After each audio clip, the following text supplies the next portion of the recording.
सो एक और launch vehicle का कॉन्सेप्ट है, that is reusable launch vehicle. ठीक है, इससे पहले एक कॉन्सेप्ट और समझिएगा, ये डिफेंस में भी काम आएगा आपको, that is ramjet and scramjet. क्या है, what is ramjet and scramjet?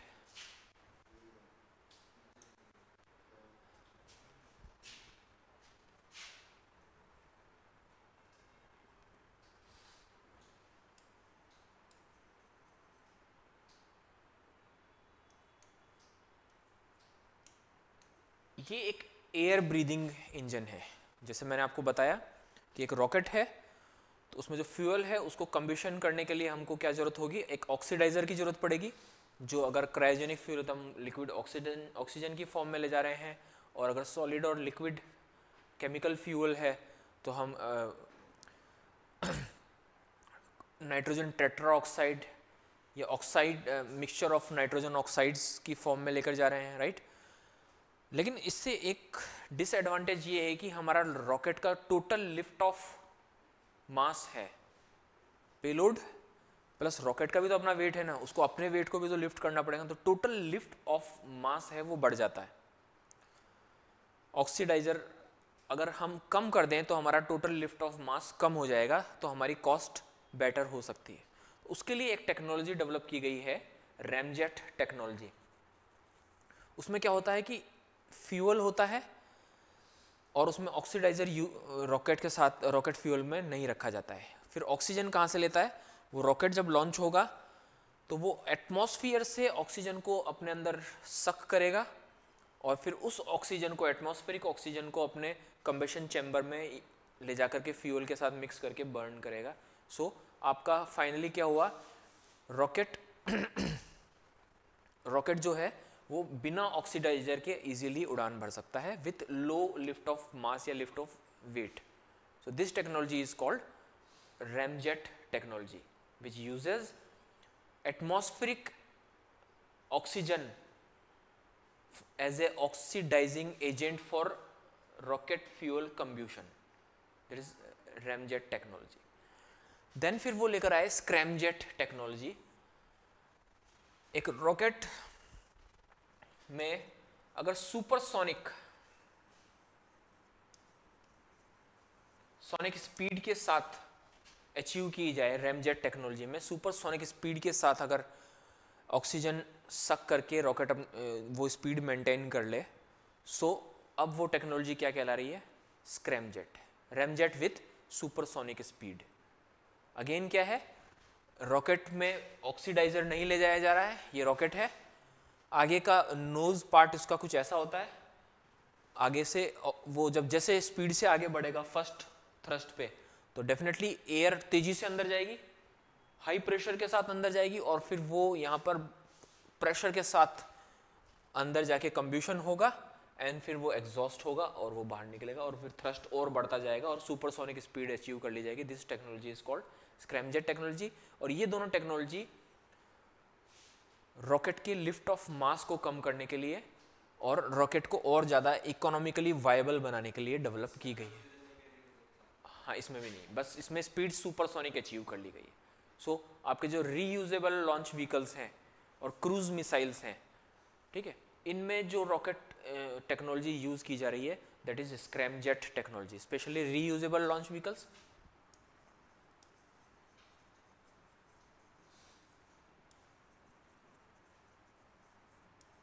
And cruise missiles. India की क्रूज मिसाइल कौन सी है, ब्रह्मोस। ठीक है, तो उसमें भी आप देखेंगे, ब्रह्मोस का भी इमेज देखेंगे तो उसका आगे का जो स्ट्रक्चर कुछ ऐसा ही होगा, वो आगे से ऑक्सीजन सक करती है एंड देन फिर उसको अपने कंबशन चैम्बर में बर्न करती है और फिर अपने को आगे से, तो यहाँ पर इस वजह से वो सुपरसोनिक स्पीड्स अचीव कर लेती है। ठीक है, उसके बाद एक कॉन्सेप्ट और आता है, दैट इज RLV-TD, है ना, RLV-TD, reusable launch vehicle technology demonstration, एक प्रोजेक्ट है इसरो का। इसमें क्या किया जाता है, इसरो क्या प्लान कर रहा है, जब भी कोई रॉकेट लॉन्च हो रहा है वो सैटेलाइट को लेके जा रहा है, और उसके जो स्टेजेस है, स्टेज 1 लिक्विड या सॉलिड जो भी है, वो जैसे ही कंप्लीट हो जाती है वो टूट के अलग हो जाती है, पानी में, ओशन में जाके कहीं गिर जाती है। ऐसे करता करता करता रॉकेट फाइनली ख़त्म हो जाता है, डिस्ट्रॉय हो जाता है, अपना एग्जिस्टेंस पूरा ख़त्म कर लेता है, और फाइनली एक लास्ट में नोज में जो सैटेलाइट बचता है वही स्पेस में पहुंचता है, एंड रॉकेट इज एंडेड। हर बार आपको एक नया लॉन्च करना है तो एक नया रॉकेट बनाना पड़ेगा, और उससे कॉस्ट बढ़ रही है। उस कॉस्ट को कम करने के लिए एक कॉन्सेप्ट लेकर आया रीयूजेबल रॉकेट। मीन्स आपका रॉकेट लॉन्च हुआ, एक पार्ट तो उसका डिस्ट्रॉय हो गया, लेकिन जो आगे का अपर पार्ट है वो सैटेलाइट को अपनी ऑर्बिट में छोड़ेगा, एंड देन फिर वो वापस लौट के आएगा, है ना। इसमें भी कॉम्प्लिकेटेड मशीनरी लगी हुई है जो पहले डिस्ट्रॉय हो जाती थी, फिर नए सिरे से बनानी पड़ती थी हर मिशन के लिए। हाँ, वो उसको आगे से एयरक्राफ्ट के जैसा बनाया गया है। रॉकेट यूजुअली कैसा था, ऐसा ही था। ये सारी स्टेजेस इसकी अपने आप डिस्ट्रॉय होती गई, लास्ट में नोज है, नोज में रोबोटिक कुछ पार्ट्स होते हैं, वो एपोजी मोटर्स होती हैं, वो फाइनली, या जो है लिक्विड मोटर्स होती हैं, लिक्विड सॉलिड फ्यूल्स की वो मोटर्स होती हैं, वो सारी डिस्ट्रॉय हो जाती हैं, फाइनली गिर जाती है एंड डिस्ट्रॉय हो जाती है। ये एक इकोनॉमिकल लॉस है। इस लॉस को कम करने के लिए रॉकेट के आगे के जो पार्ट है, जो लास्ट में बचता है, उस पार्ट को एयरक्राफ्ट जैसा बनाया गया। या स्पेस शटल देखा है आपने, जो यूएसए के स्पेस शटल थे, कल्पना चावला भी जिसमें गई थी, है ना, डिस्कवरी, कोलंबिया, तो वो जो स्पेस शटल है कुछ वैसा शेप दे करके बनाया गया है। सो ये part is solid fuel based part है, और ये डिस्ट्रॉय हो जाएगा यहाँ तक, ठीक है। फिर आगे की फ्लाइट रॉकेट अपने इस वाले पार्ट से करेगा, इसमें भी फ्यूल और इंजन है, वो आगे की फ्लाइट इस पार्ट से करेगा, देन अपने सैटेलाइट को वो उसके ऑर्बिट में छोड़ेगा और नोज बंद, एंड देन फिर वो वापस आएगा। ये उड़ान भरा, उसने सैटेलाइट को लॉन्च किया यहाँ पे, एंड देन फिर ये एयरक्राफ्ट जैसा शेप है तो ये फ्लाई कर सकता है इजीली, तो ये फ्लाई करता हुआ आएगा और इसको पानी में कहीं लैंड कर जाएगा, फिर शिप से इसको उतार लिया जाएगा। इसको स्पेस शटल में व्हील्स होते थे, उसके साथ टायर्स होते थे, तो वो एयरपोर्ट पे लैंड करता था। लेकिन अभी जो इसरो डेवलप कर रहा है वो पानी में लैंड करने के लिए डेवलप किया। पानी में लैंड किया, फिर नेवी के शिप जाएंगे, उसको लेंगे, एंड देन वापस इसरो को लौटा देंगे। फिर अगले जो मिशन होगा उसको जब बनाने का टाइम आएगा तो डेफिनेटली कॉस्ट में कुछ कमी आएगी। This is called reusable launch vehicle. ये ऑलमोस्ट बन चुका है, इसका टेक्नोलॉजी डेमोन्स्ट्रेशन सक्सेसफुली कंप्लीट हो चुका है। सो ये इसरो का फ्यूचर का लॉन्च व्हीकल है, जो आगे फ्यूचर के जो मिशन होंगे उनमें काम आने वाला है, और ये कॉस्ट कटिंग के लिए बहुत इंपॉर्टेंट रोल प्ले कर रहा है।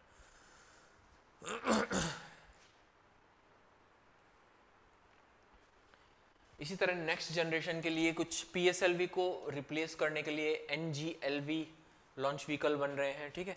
जो है heavy lift reusable lift vehicle है। ये भी रीयूजेबल कॉन्सेप्ट को यूज करते हुए एक नया प्रोजेक्ट का एक विजन दिया गया है, एंड देन इस प्रोजेक्ट के थ्रू और आगे reusable launch vehicle for GTO orbit के लिए जो है बनाए जाएंगे, ठीक है। लेकिन अभी ये फंक्शनिंग नहीं हुआ है। फ्यूल हम बात कर चुके हैं। सो इसरो का organisational structure, vision and mission, ठीक है, ये देख लीजिएगा। तो national development science research, space science research and planetary exploration जो है इसरो का विजन है, ठीक है। और इसका मिशन क्या है? So development of launch vehicles and related technology to provide access to space. Space तक एक्सेस, स्पेस में एक्सेस करने के लिए लॉन्च व्हीकल्स और टेक्नोलॉजीज डेवलप करना, ताकि अब स्पेस में एक्सेस करके हम क्या करने वाले हैं? ऑफ कोर्स हम सैटेलाइट्स लॉन्च करने वाले हैं। तो यही इसरो का विजन था। और क्यों, वाई? तो इस विजन का को अगर मैं एक लाइन में कहूँ, for social and economic development of the country. और किसी कंट्री का सोशल और इकोनॉमिकल डेवलपमेंट कैसे होगा? जब वो कंट्री टेक्नोलॉजिकली एडवांस बनेगा, लोगों के पास बेटर कम्युनिकेशन सर्विसेज होंगी, जिससे एजुकेशन, मेडिकल साइंस और जो है इंफॉर्मेशन को बेटर तरीके से हम स्प्रेड कर सके कंट्री में, लोगों को एजुकेट कर सके। और वो सब कैसे होगा? टेक्नोलॉजिकल एडवांसमेंट पर होगा, ठीक है।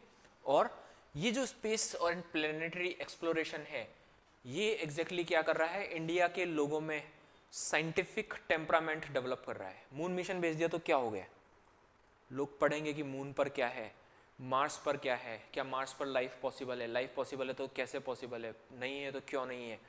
वो सारा जब हम स्टडी करेंगे तो लोगों में साइंटिफिक टेम्परामेंट डेवलप होगा। तो ओवरऑल अगर मैं अम्ब्रेला टर्म दूं तो for the social and economic development of the people of India. अब उसमें फिर कैसे होगा, तो अब देखिए सोशल के लिए आपका नेचुरल रिसोर्सेज का बेटर मैनेजमेंट एंड प्लानिंग होनी चाहिए।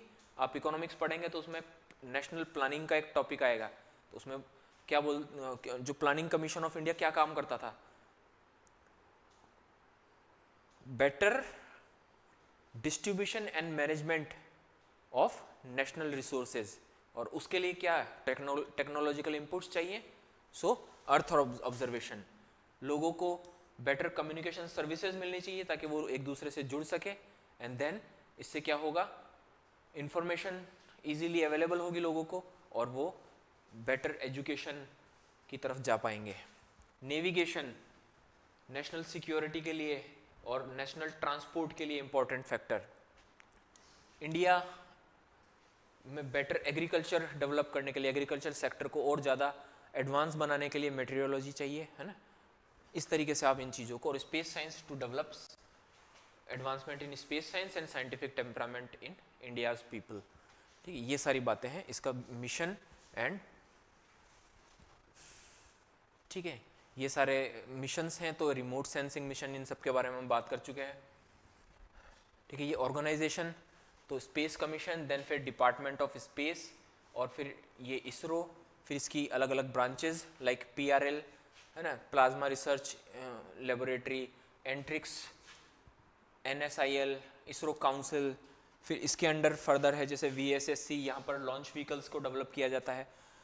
ठीक है, ये यहाँ से लॉन्च व्हीकल लॉन्च किए जाते हैं। यहाँ पर फ्यूल LPC लिक्विड प्रपल्शन जो है यहाँ पर क्या होता है, रॉकेट फ्यूल पर रिसर्च किया जाता है। ठीक है, ये सारे इसके ब्रांचेस हैं, जस्ट आपको इनके नाम पता होने चाहिए। और ये बात, ठीक है, ये है इसरो और ये है स्पेस साइंस। ये इसका जोग्राफिकल लोकेशंस, कौन सी इंस्टीट्यूट कहाँ पर मौजूद है इसरो की, वो सारा आपके पास इंफॉर्मेशन है। ठीक है, ये कुछ स्लाइड्स मैंने ऐड किए हैं।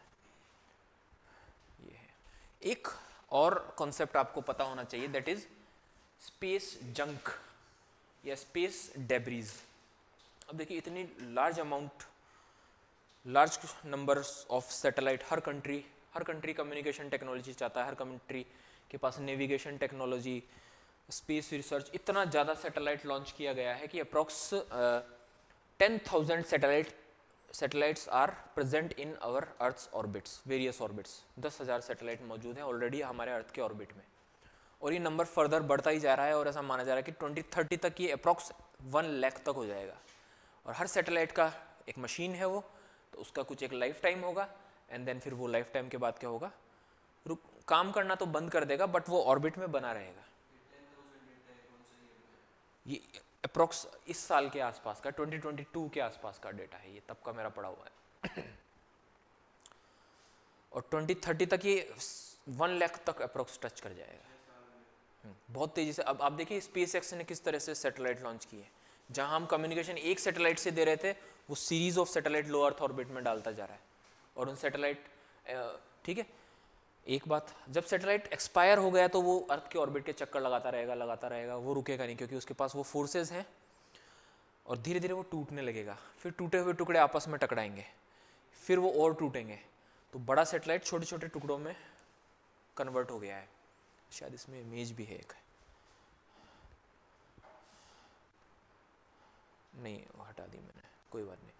बड़ा सैटेलाइट जो है छोटे छोटे टुकड़ों में कन्वर्ट होता जा रहा है, और वो टुकड़े आपस में फर्दर टकरा रहे हैं, फिर और छोटे फ्रेगमेंट्स बन रहे हैं, और पूरा जो अर्थ का जो ऑर्बिट है वो स्पेस डेब्रीज से या स्पेस जंक से कवर होता जा रहा है। और ऐसा माना जा रहा है कि अगर ये चेन रिएक्शन ऐसे ही चलती रही, तो एक दिन ऐसा आएगा कि अर्थ का जो ऑर्बिट्स है वो अनयूजेबल हो जाएंगे, कोई सैटेलाइट आप उसमें लॉन्च ही नहीं कर पाएंगे। इतना ज़्यादा उसमें कचरा आएगा कि नॉर्मल सैटेलाइट या एक फंक्शनिंग सैटेलाइट लॉन्च करेंगे तो उस पर कचरा आके टकराएगा, स्पेस जंक आके टकराएगा, एंड देन फिर वो टूट जाएगा, फिर वो और टूट जाएगा, फिर वो और टूट जाएगा।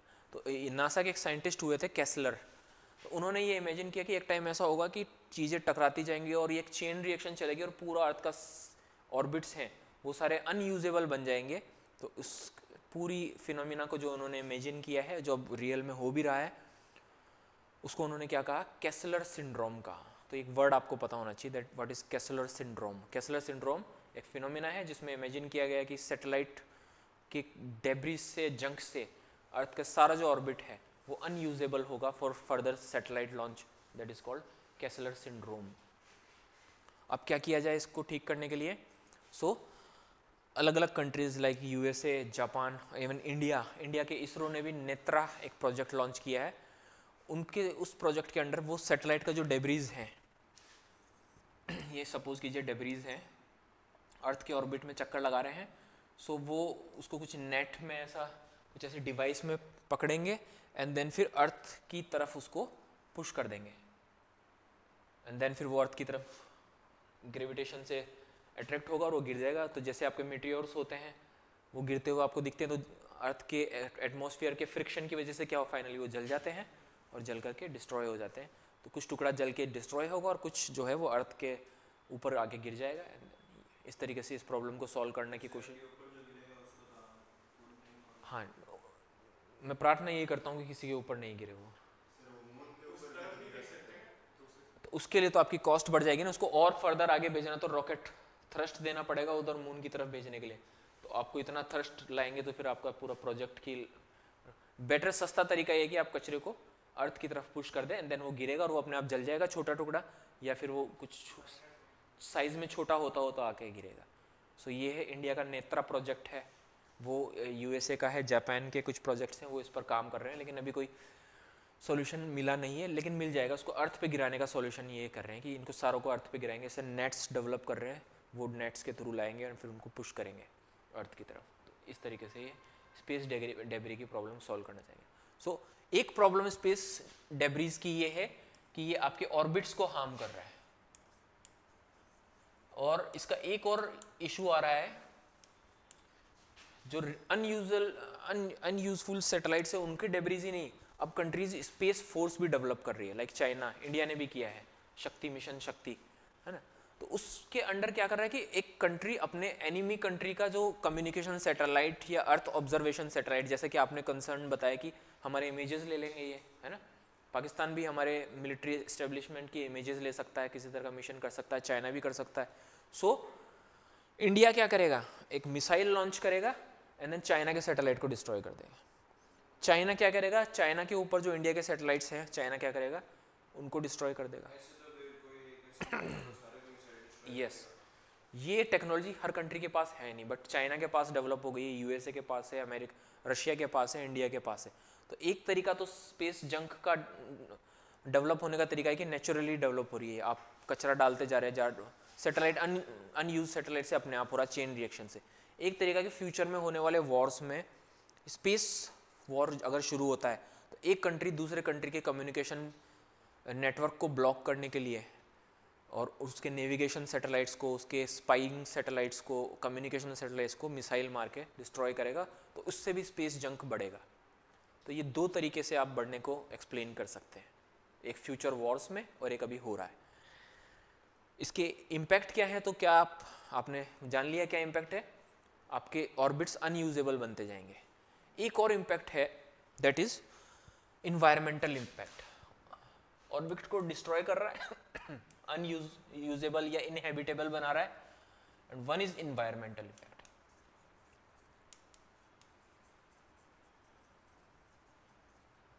इन्वायरमेंटल इम्पैक्ट क्या है, कुछ स्टडीज की गई है, यूएसए के इंस्टीट्यूट ने की है, उसमें उन्होंने पाया कि कोई सैटेलाइट का कोई पार्ट है, वो अगर ऑर्बिट से अर्थ पे गिरता है सो वो जलना शुरू होगा गर्म होके। सो वो पार्ट क्या है, एक इलेक्ट्रॉनिक वेस्ट है, और इलेक्ट्रॉनिक वेस्ट अगर जलती है तो वो toxic elements, heavy metals, oxides atmosphere में रिलीज करेगी।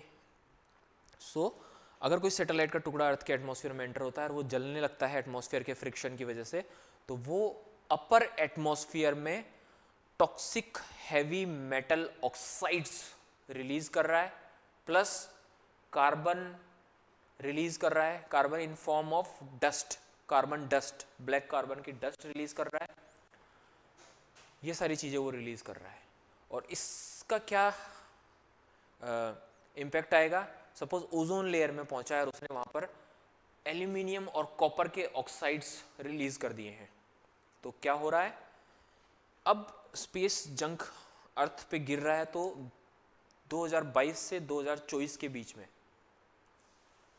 5.5 बिलियन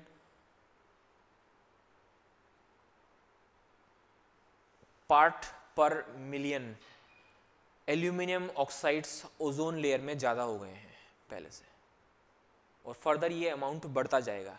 और इसका इम्पैक्ट क्या होगा? तो oxides of aluminium and copper trigger करते हैं ओजोन लेयर डिप्लेशन को। सो ओजोन लेयर डिप्लेशन को रोकने के लिए हमने क्लोरोफ्लोरोकार्बन्स और ये बहुत सारी चीज़ें हैं, इन पर हमने रोक तो लगा दी, बट द प्रॉब्लम ऊपर से आ रही है। प्रॉब्लम ऊपर से आ रही है, और वो क्या है? एल्यूमिनियम कॉपर के ऑक्साइड्स अगर हमारे अपर एटमॉस्फेयर में जा रहे हैं तो हमारी ओजोन लेयर डिप्लेशन फिर से शुरू हो जाएगा। एक बात, कार्बन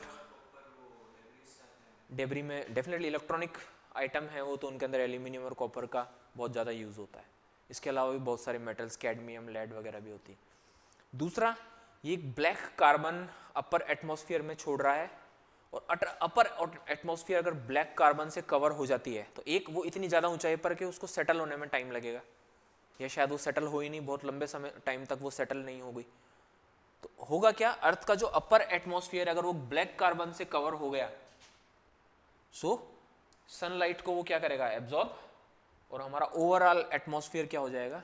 और ज़्यादा गर्म हो जाएगा, और फिर वो नीचे की तरफ हीट मूव करेगी, तो हम ग्राउंड टू एटमॉस्फेयर में तो हीट रिलीज कर ही रहे हैं, अब एटमॉस्फेयर टू ग्राउंड भी हीट रिलीज होगी, तो हमारी ग्लोबल वार्मिंग है वो भी ट्रिगर हो जाएगी, और ज़्यादा ट्रिगर तो हो चुकी है, इट विल इनहेंस, ये और ज़्यादा बढ़ जाएगी ग्लोबल वार्मिंग की process. This is space debris and these are the two major impacts of space debris. What is orbit आपके सारे खराब हो गए। सेकेंड, अभी आपके environment specially ozone layer depletion and global warming को और ज़्यादा ट्रिगर करेगा। ठीक है।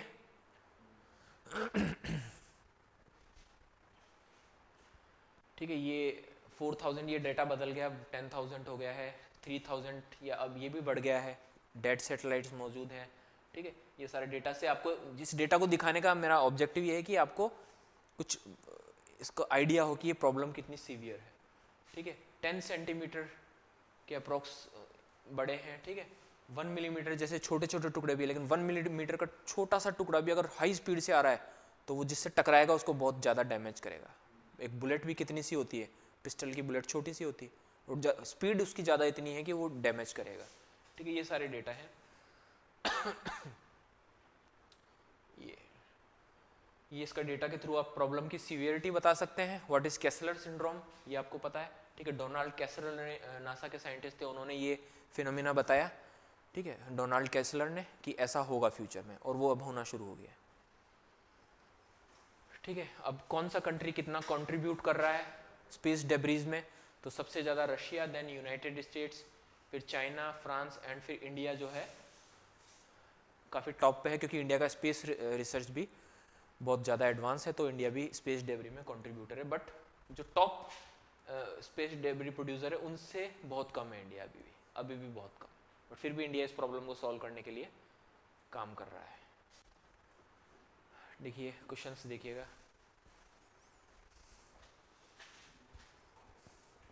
ठीक है, जेम्स वेब टेलीस्कोप। अब ये क्वेश्चन उस आपको कैसे करंट अफेयर्स को फॉलो करना है ये देखने के लिए ये क्वेश्चन इसमें डाला गया। जेम्स वेब टेलीस्कोप उस साल था, वो नासा का मिशन, बट उस साल वो पूरी दुनिया में, पूरे वर्ल्ड में डिस्कशन में था, क्योंकि ये बहुत एडवांस्ड स्पेस एक्सप्लोरेशन मिशन था। ये अर्ली यूनिवर्स को देखने के लिए डेवलप किया गया था, एकदम वेरी अर्ली गैलेक्सीज, जो सबसे पहले जो गैलेक्सीज बनी थी उनके इमेजेस लेने के लिए बना। हाँ वो दिखाया था ना मैंने कल बिग बैंग का इमेज से, ठीक है। बताता हूँ, बताता हूँ, ठीक है। तो वो उसके सारे स्पेसिफिकेशन द हिंदू में, सब इंडियन एक्सप्रेस में डिटेल में पब्लिश हुए थे। तो डायरेक्ट क्वेश्चन आ गया था, डायरेक्ट जिसने पढ़ा हुआ था वो न्यूज़पेपर, डायरेक्ट उस पर से क्वेश्चन था और इजीली वो आंसर लिख पा रहा था, ठीक है। नेक्स्ट क्वेश्चन, ठीक है। उस साल इसरो चीफ ने इंडिया का इंडिजीनियस स्पेस स्टेशन का एक कॉन्सेप्ट दिया था कि हमारा अपना एक स्पेस स्टेशन हो ताकि स्पेस रिसर्च हम कर सके।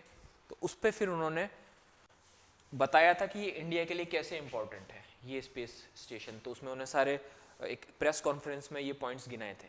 जस्ट एक द हिंदू में एक तरफ एडिटोरियल पेज होता है, एक ऑप एड पेज होता है अपोजिट टू एडिटोरियल। उस पेज में उसका उनका इंटरव्यू पब्लिश हुआ था और उस इंटरव्यू के पॉइंट डायरेक्ट आपको इसमें नोट करने थे, कुछ भी नहीं करना था। Just India, what is the India's plan to have its own space station, first column उसका वो था। एंड देन फिर उन्होंने धीरे धीरे उस इंटरव्यू में अपने इसके फर्दर फ्यूचर बेनिफिट्स बताए थे। तो जिसने वो इंटरव्यू पढ़ा होगा फटाक से वो उनको लिख पा रहा था। इसीलिए मैं आपको कह रहा हूँ कि आपको न्यूज़पेपर को रीडिंग का हैबिट डालना चाहिए, ठीक है। डायरेक्ट था, कुछ भी नहीं, नो कंक्लूजन है ना, मतलब कुछ भी बात को घुमाना नहीं, सीधे सीधे आपको पॉइंट्स देने थे कि इंडिया में स्पेस स्टेशन से क्या होगा, तो किस तरह के रिसर्च बढ़ेंगे, ठीक है। और बहुत सारा इसमें इकोनॉमिक एंड जो है टेक्नोलॉजिकल एस्पेक्ट्स पे उन्होंने बात की थी।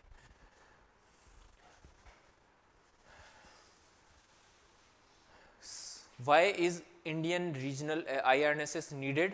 How does it help in India's navigation? तो हमने एनालाइज किया कि IRNSS किस बैकग्राउंड में इसकी कॉन्सेप्ट को रखा गया था और क्यों था, है ना। तो क्यों इसकी इंपॉर्टेंस थी इंडिया में, तो आप उसको रिलेट करके लिख सकते हैं, ठीक है। और कैसे हुआ, तो वो सारा टेक्नोलॉजिकल एस्पेक्ट्स जो हमने डिस्कस किए थे वो आप बता सकते हैं।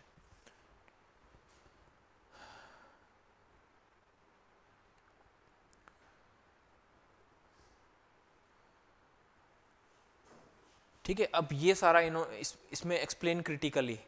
तो India has achieved remarkable success in unmanned space missions including Chandrayaan and MOM, ठीक है।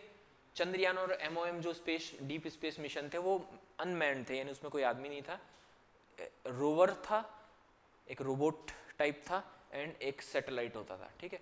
ये था। और MOM के अंदर सिर्फ एक सैटेलाइट था। But has not ventured into manned space mission, both in term of technology and logistic. Explain critically. तो manned अभी तक नहीं कर पाया है। अभी कौन सा मिशन है इंडिया का man mission, that is Gaganyaan. Gaganyaan जो है वो मैन प्लान किया गया है।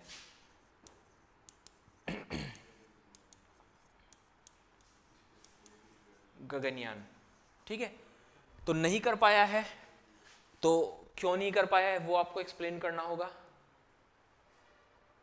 उसको नहीं कर पाने का क्या इसके मतलब इसके फेवर में पॉइंट्स है वो आपको लिखने पड़ेंगे और इसके अगेंस्ट पॉइंट है, क्योंकि अगर नहीं कर पाया है ये मिशन इंडिया कंप्लीट तो इसको फ्यूचर में करना होगा।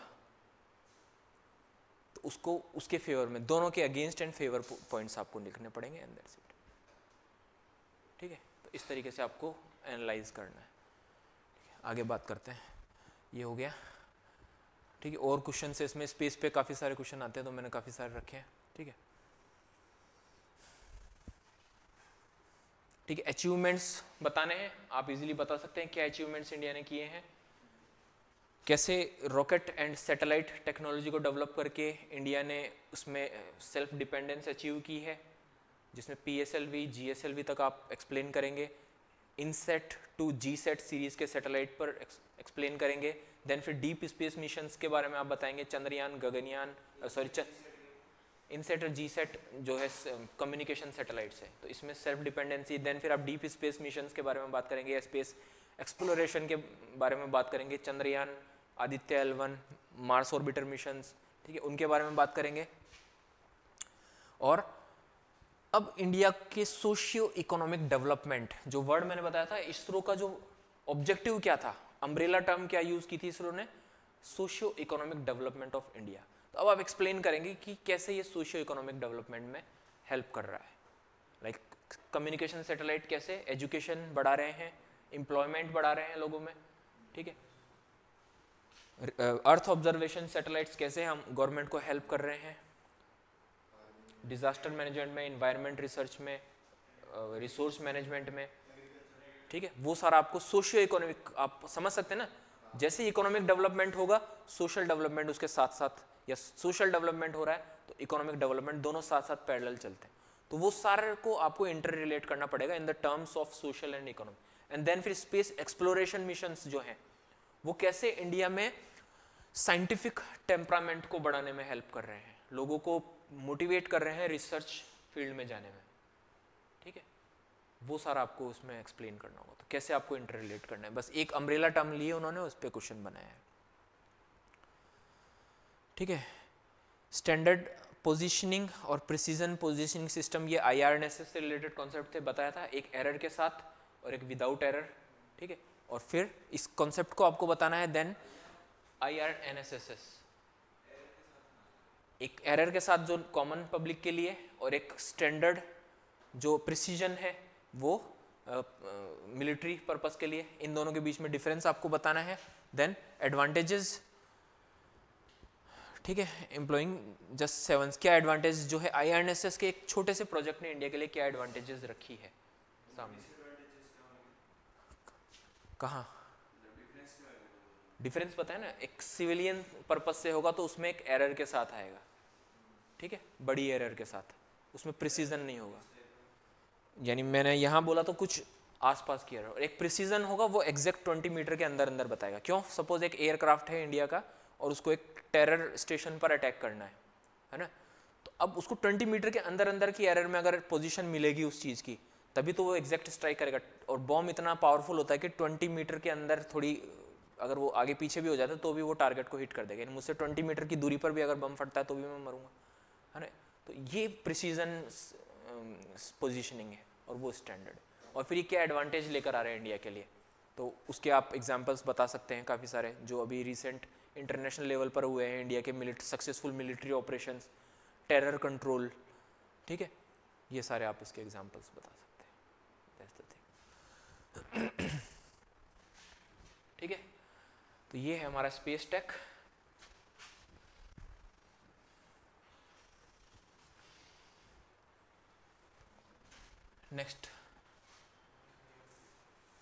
नेक्स्ट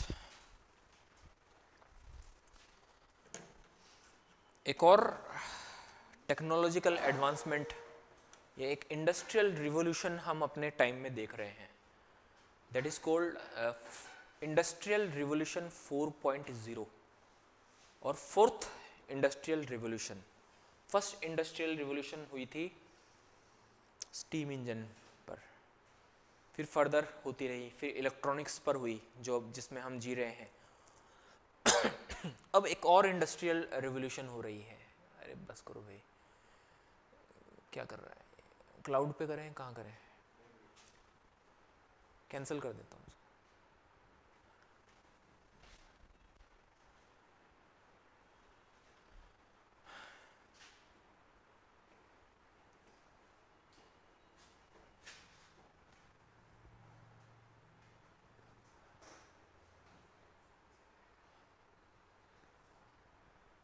कहाँ किया था मैंने सेव,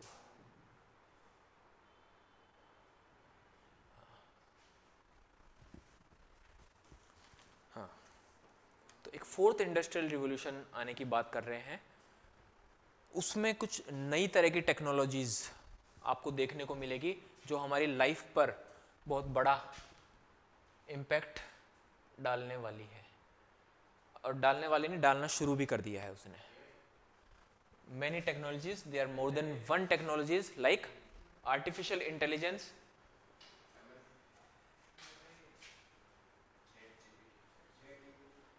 yes, है ना। फोर्थ इंडस्ट्रियल रिवॉल्यूशन की बात करें तो वो किन टेक्नोलॉजीज पर बेस्ड होगी नॉर्मली, तो वो आर्टिफिशियल इंटेलिजेंस पर बेस्ड होगी, रोबोटिक्स पर बेस्ड होगी, इंटरनेट ऑफ थिंक पर होगी, इंटरनेट ऑफ थिंग्स पर होगी, इंटरनेट ऑफ थिंग्स, है ना, एंड ब्लॉकचेन टेक्नोलॉजी पर बेस्ड होगी, ब्लॉकचेन टेक्नोलॉजी पर बेस्ड ये होगी। और फिर इसके साथ इनमें कम्युनिकेशन टेक्नोलॉजी कौन सी लगेगी, तो 5G 6G, है ना, ये कम्युनिकेशन टेक्नोलॉजीज इन पर लगेगी। तो ये जो एडवांस टेक्नोलॉजीज है इनको हमें समझना और इसको स्टडी करना होगा। करते हैं शुरू। सबसे पहले हम एक इंटरेस्टिंग सा टॉपिक लेंगे, artificial intelligence. So what is artificial intelligence, क्या है, इसके बारे में बात करेंगे। और ये फिर से बहुत इंपॉर्टेंट हो जाता है आर्टिफिशियल इंटेलिजेंस। वाई? बिकॉज इस साल का जो फिजिक्स का नोबेल प्राइज दिया गया था वो आर्टिफिशियल इंटेलिजेंस टेक्नोलॉजी के डेवलपमेंट पर दिया गया था।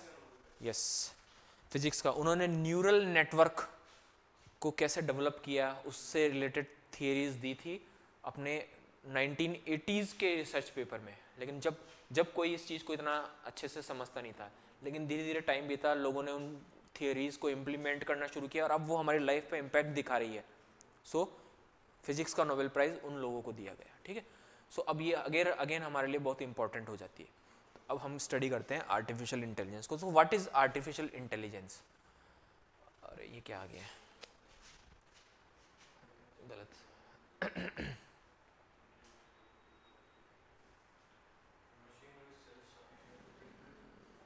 ये आ गया, हाँ वो पेजेस गलत लग गए उसमें, ठीक है। तो अब इसे छोड़िए, आप अपने आप से डिफाइन कीजिएगा आर्टिफिशियल इंटेलिजेंस क्या है। Self sufficient. आर्टिफिशियल इंटेलिजेंस एक ऐसी टेक्नोलॉजी है जो कंप्यूटर को ह्यूमन इंटेलिजेंस को इमिटेट करने के लिए या कॉपी करने के लिए, है ना, कैपेबल बनाती है। Artificial is a kind of computer programming technology which makes computer capable to imitate human intelligence। human intelligence को मिमिक करने के लिए कैपेबल बनाती है, या ह्यूमन इंटेलिजेंस जैसा बिहेवियर करने के लिए जो टेक्नोलॉजी कंप्यूटर्स को एबल बनाती है, that technology is called artificial intelligence. देखिए अब ये कैसे काम करती है। Ability of machines to perform cognitive task. Human की स्पेशलिटी क्या है? कॉग्निटिव टास्क कर सकता है ना, इंटेलिजेंस है ना, अकल है, वही तो, लाइक थिंकिंग, ठीक है, learning is very important, problem solving, decision making, और ये जो भी ह्यूमन के जो टास्क है जो सिर्फ ह्यूमन कर सकता है, उस इंटेलिजेंस को इमिटेट करने के लिए या मिमिक करने के लिए जो टेक्नोलॉजी मशीन्स को, या मशीन्स मीन्स कंप्यूटर्स को एबल बनाती है, that is called artificial intelligence, ठीक है। अब इसके बारे में कुछ टर्मिनोलॉजी है, उसके बारे में बात करते हैं।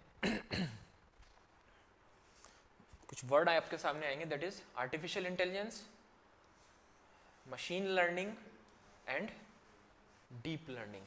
तो आर्टिफिशियल इंटेलिजेंस एक अम्ब्रेला टर्म है, एंड देन फिर आपके सामने वर्ड आता है मशीन लर्निंग, देन फिर डीप लर्निंग। लर्निंग मीन्स अब मशीन जो है वो लर्न कर रही है, वो बहुत सारा डाटा सेट ले रही है, उसको एनालाइज कर रही है, फिर कुछ आउटपुट दे रही है, ओके।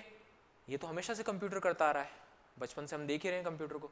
फिर नया क्या हो रहा है, उसने आउटपुट देने में जो एरर्स की है, अब अगली बार जब वो आउटपुट देगी तो उन एरर्स से सीखने के बाद, जो इश्यूज उसने क्रिएट किए हैं उनसे सीखने के बाद अगली बार जब वो आउटपुट देगी किसी डाटा पर, नए डाटा सेट पर, तो वो उन एरर्स से सीखने के बाद बेटर देगी, एंड देन फिर अगली बार नया डाटा सेट देगा, फिर से उसको प्रॉब्लम सॉल्व करने के लिए कहा जाएगा, तो पुरानी गलतियों से सीखेगी एंड देन फिर और बेटर हो जाएगी। जैसे एक बच्चा छोटा सा है, हमने उसको चलने के लिए छोड़ा, पहले कदम में वो लड़खड़ाया और गिर गया, उसने सीख लिया कि ऐसे गिरते हैं।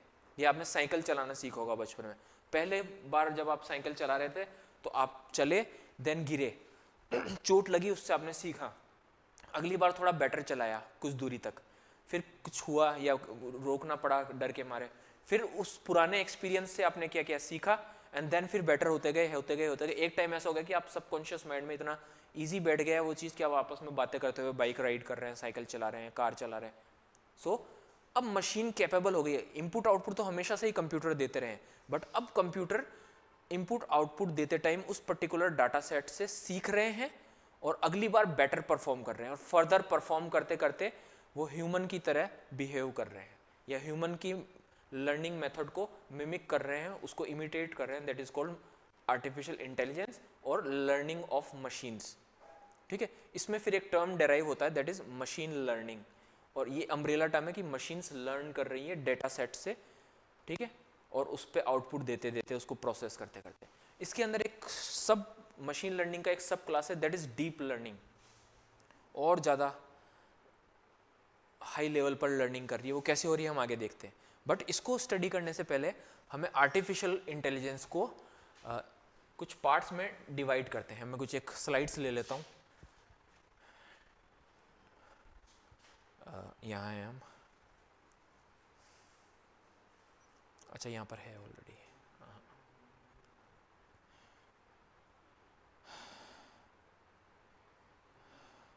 चलिए मैं स्लाइड्स ले लेता हूँ।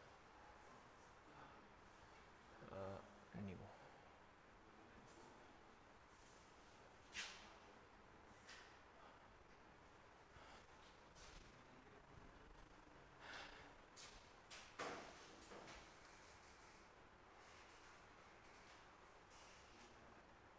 ठीक है। अब देखिए आर्टिफिशियल इंटेलिजेंस को मैं क्लासिफाई करने की कोशिश करता हूँ, फिर मशीन लर्निंग डीप लर्निंग के कॉन्सेप्ट की तरफ बढ़ता हूँ। So first, what is artificial intelligence, आपको समझ में आ गया है। Now classification of AI.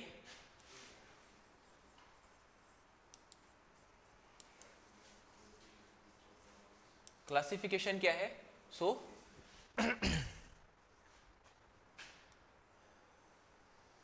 इसको मैं दो पार्ट्स में क्लासिफाई करता हूं, that is weak AI.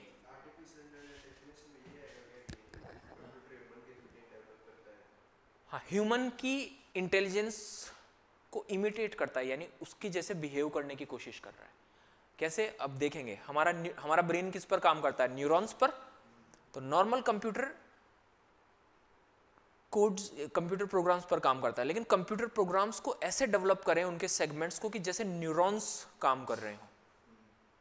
Neural network में आपको दिखाई देगा, न्यूरॉन्स जैसा स्ट्रक्चर बन जाएगा।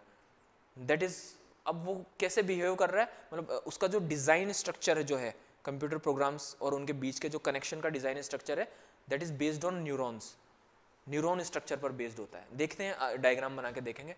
So one is weak artificial intelligence, वो सारा मैंने लिख भी दिया है, बट ऐसा कुछ एक्सप्लेन हम खुद से करेंगे। And one is strong AI.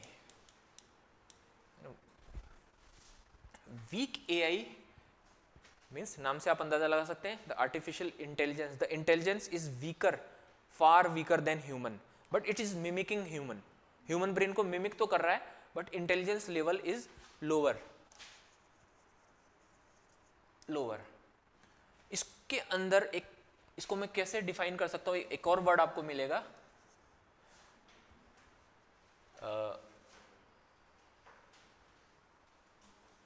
Artificial narrow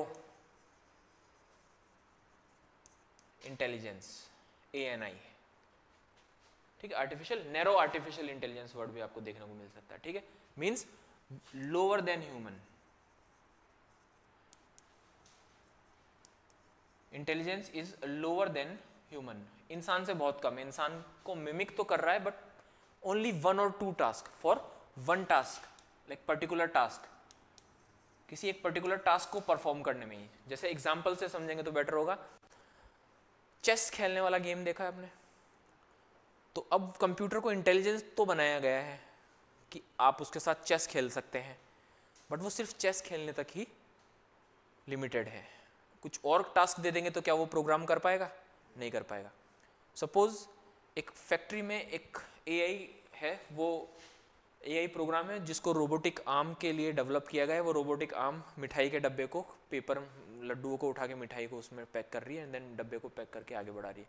सो ये प्रोग्राम इंटेलिजेंट है एक पर्टिकुलर टास्क करने के लिए, पैकिंग करने के लिए। कुछ चीज़ उससे गिर जाती है तो उसको ठीक कर लेता है, पैकेज फट जाता है तो उसको रिपेयर कर देता है, बट वो सिर्फ उसी को करने के लिए इंटेलिजेंट है। दूसरा कोई टास्क देंगे तो नहीं। सेल्फ ड्राइविंग कार है ना, तो वो कार सिर्फ ड्राइविंग करने के लिए ही है। वो सेंसर लगे होंगे उसके अंदर, आगे रोड को सेंस करेगी और ड्राइव कर सकती है। उसको अगर फ्लाइंग का ऑपरेशन दे देंगे तो नहीं कर पाएगी। एलेक्सा, आप उससे बात कर रहे हैं, उसको कुछ टास्क बता रहे हैं, कुछ पूछ रहे हैं, सिर्फ उस पर्टिकुलर टास्क के लिए वो है, दैट इज वीक एआई। ठीक है। हाँ, वो सिर्फ आपसे चैटिंग के लिए, आपसे बातचीत करने के लिए ट्रेंड है। और उसको भी अगर कॉग्निटिव टास्क देंगे ना, आप उससे कोई पहली रिडल पूछ लेते हैं, पजल बोल देते हैं कि बताओ, तो वो कंफ्यूज हो जाएगी। कोई ऐसी कॉम्प्लिकेटेड बात करेंगे आप उससे तो वो कंफ्यूजन में चली जाएगी, नॉर्मल टास्क ही करेगी वो। So this is called weak AI. Strong AI में AGI आर्टिफिशियल जनरल इंटेलिजेंस और ASI आर्टिफिशियल सुपर इंटेलिजेंस का कॉन्सेप्ट का थियरी दी गई है। So AGI to copy equal to human intelligence is equal super intelligence. Super intelligence suppress human intelligence या higher than human. इंसान से ज्यादा इंटेलिजेंस अगर शो होने लग जाए, so that is higher artificial super intelligence, और इक्वल है अगर ह्यूमन से, सो आर्टिफिशियल जनरल इंटेलिजेंस। इनके कोई एग्जांपल है?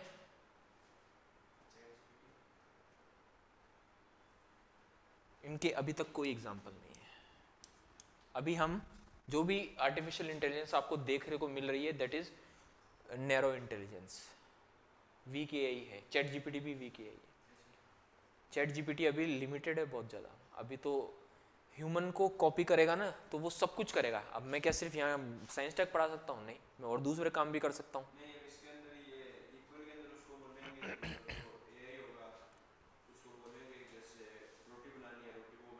बिल्कुल। सुपर इंटेलिजेंस फिर इंसान को भी पीछे छोड़ देगा फिर वो।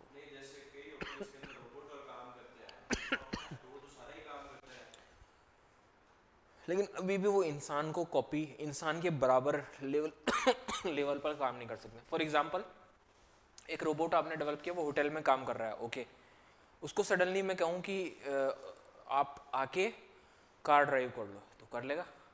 ह्यूमन होटल में काम कर रहा है, होटल का काम कंप्लीट करके वो कार ड्राइव करेगा, फिर दूसरे से किसी से बात करेगा, फिर उसको कुछ नया बात मिल जाएगी, नया काम मिल जाएगा तो वो भी शुरू कर देगा। एंड देन फिर मतलब कंप्लीट वो पूरे एनवायरनमेंट के साथ इंडिपेंडेंट होके इंटरेक्ट कर पा रहा है क्या? अभी कोई नहीं कर पा रहा है। टेस्ला कार्स नैरो एआई होगी ना। अभी भी मैंने क्या बताया था आपको, कार्स नैरो एआई का एग्जांपल है। क्यों? क्योंकि सिर्फ वो कार ही है, वो दूसरा कोई काम नहीं कर पा रही है। हाँ, ठीक है, और दूसरा काम नहीं कर पा रही। ठीक है, तो यहाँ ये जो लेवल है अभी भी अचीव नहीं हो पाया है। ठीक है, अब हम फिर से अपने पुराने कॉन्सेप्ट पे चलते हैं, दैट इज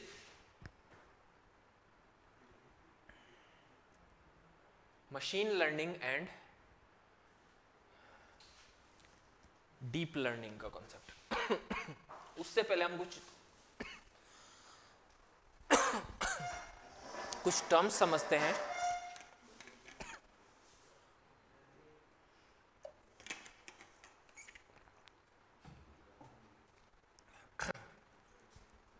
देखिए, वन इज न्यूरल नेटवर्क। इसी को क्लीन कर लेता हूं मैं, है ना, इसी स्लाइड को रीयूज कर लेते हैं बार बार।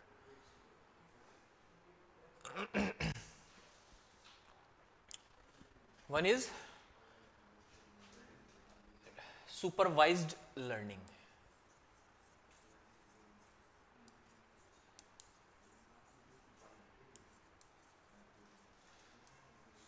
Supervised learning and one is unsupervised learning.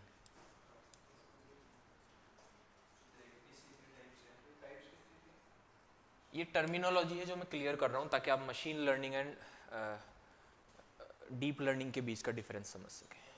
सो ये टर्म्स है, इंपॉर्टेंट टर्म्स है। Unsupervised learning, unsupervised learning. Supervised learning मतलब आपने अपना आर्टिफिशियल इंटेलिजेंस प्रोग्राम को कुछ डाटा दिया, उसने उस डाटा को एनालाइज किया, कुछ रिजल्ट दिया, फिर फ्यूचर में उसको सिमिलर टास्क के लिए और डाटा दिया, उसने उसको एनालाइज किया, रिजल्ट दिया, और अपने आप को फर्दर परफेक्ट बनाता जा रहा है अपने काम में। सपोज मैं उसको कुछ मैथमेटिक्स करने के लिए देता हूँ, रोज कुछ इक्वेशंस देता हूँ, वो उनको सॉल्व करता है, आंसर देता है, फिर और हार्ड इक्वेशंस देता हूँ, पुरानी नॉलेज के बेसिस पर सॉल्व कर रहा है, आंसर कर रहा है, ऐसा करता जा रहा है। लेकिन जो डाटा जो मैं उसको दे रहा हूँ, if that data is called raw data, ठीक है, if that raw data is structured, यानी मैंने इक्वेशन को जमा के बना के उसको दिया अच्छे से, या कोई और डाटा हो सकता है, लोगों के बिहेवियर से रिलेटेड डाटा, ठीक है, सपोज उसको अगर एक human data expert, big data analyst कहते हैं जिनको, है ना, डाटा साइंटिस्ट कहते हैं जिन्हें, वो उसकी प्रॉपर स्ट्रक्चरिंग करके मशीन प्रोग्राम को दे रहा है, एंड देन फिर वो उस डाटा को स्टडी करके एनालाइज करके रिजल्ट दे रहा है। So such kind of machine learning is called supervised learning. Why? Humans are involved in this process. क्यों? उसको जो डाटा दिया जा रहा है, उसको स्ट्रक्चरिंग, उसकी टैगिंग, वो प्रॉपर तरीके से कौन करके दे रहा है? एक डाटा एक्सपर्ट करके दे रहा है, एक डाटा साइंटिस्ट करके दे रहा है, बिग डाटा एनालिस्ट करके दे रहा है। So such kind of learning is called supervised learning. And second is unsupervised learning. इसमें मशीन इतनी कैपेबल है कि उसको आप रॉ डाटा दे दो, बिना अनस्ट्रक्चर्ड डाटा दे दो, फर्स्ट वो उस डाटा की स्ट्रक्चरिंग खुद से करेगी, एंड देन फिर उस डाटा को एनालाइज करेगी और रिजल्ट देगी, और हर बार आप उसको रॉ डाटा देंगे, वो खुद से स्ट्रक्चरिंग करेगी, एनालाइज करेगी, और अपने टास्क में फर्दर परफेक्ट होती चली जाएगी। So such kind of learning is called unsupervised learning. Why? Human is completely eliminated from this learning. कोई data scientist, big data analyst किसी की जरूरत नहीं है। ये स्ट्रक्चर्ड, सुपरवाइज्ड और अनसुपरवाइज्ड लर्निंग समझ में आ गई? हाँ, सुपरवाइज्ड में डाटा स्ट्रक्चरिंग के लिए, टैगिंग के लिए ह्यूमन है, वहां पर ह्यूमन नहीं, मशीन खुद से ही करेगी। Another concept is neural networks. इसका एक डायग्राम है, अभी बताते हैं, जस्ट आप कॉन्सेप्ट को समझ लीजिए, यहीं रहते हैं। न्यूरल नेटवर्क क्या होता है? अभी मैंने आपको बताया था कि मशीन प्रोग्राम्स जो हैं वो ऐसे डिज़ाइन किए जाते हैं, एक सॉफ्टवेयर जो होता है वो कोई एक प्रोग्राम नहीं होता। अगर आप में से किसी ने आईटी में कुछ ग्रेजुएशन की है, कोई नहीं है क्लास में? आप हैं? अच्छा। सॉफ्टवेयर में मल्टीपल प्रोग्राम्स का एक सेट होता है, वो सारे प्रोग्राम एक दूसरे को अलग अलग पॉइंट्स पर कॉल कर रहे होते हैं, पुट कर रहे होते हैं, एंड देन वो पूरा सॉफ्टवेयर रन करता है। कोई एक पेज में नहीं लिखा होता प्रोग्राम, मल्टीपल प्रोग्राम्स के मॉड्यूल्स होते हैं, और हर प्रोग्राम मॉड्यूल एक टाइम पर किसी एक सिचुएशन में दूसरे को कॉल करेगा, फिर वो एग्जीक्यूट होने लगा, फिर वो तीसरे को कॉल करेगा, इस तरह से का। हाँ यस। लेकिन हमारा जो न्यूरॉन्स स्ट्रक्चर है वो कुछ ऐसा होता है कि एक न्यूरॉन है, वो दूसरे से सभी न्यूरॉन्स के बीच में एक वायरिंग का नेटवर्क होता है, ठीक है। एक न्यूरॉन कभी भी किसी दूसरे न्यूरॉन के साथ कनेक्टिविटी बना सकती है, ठीक है, रिक्वायरमेंट के अकॉर्डिंग। इस स्ट्रक्चर को ही फॉलो किया जाता है। सपोज इनपुट लेना है तो बहुत सारे प्रोग्राम्स अलग अलग तरह के इनपुट्स को लेने और उनको एनालाइज करने के लिए डेवलप किए जाते हैं। एक नोड एक प्रोग्राम को इंडिकेट कर रहा है, दिस इज इनपुट प्रोग्राम्स। हाँ बता रहा हूँ कि हमारा जो आर्टिफिशियल इंटेलिजेंस है वो ह्यूमन न्यूरॉन्स का जो स्ट्रक्चर है वैसा ही स्ट्रक्चर बना के काम करता है। कैसे करता है? सपोज इनपुट्स आ रहे हैं, लेकिन हमारी बॉडी में बहुत सारे न्यूरॉन्स है जो इनपुट्स के लिए ही स्पेशलाइज्ड है। हर इनपुट नोड बना हुआ है और किसी एक सिचुएशन में इनपुट लेने के लिए स्पेशलाइज्ड है। फिर प्रोसेसिंग होगी,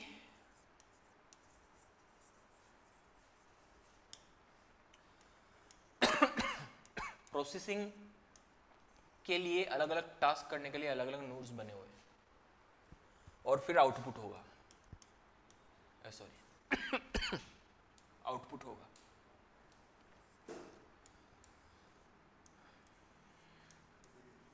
इनपुट प्रोसेसिंग को देगा अपना डाटा, लेकिन इसके पास मल्टीपल पाथ हो गए, ठीक वैसे ही जैसे हमारे न्यूरॉन्स आपस में कनेक्टेड हैं।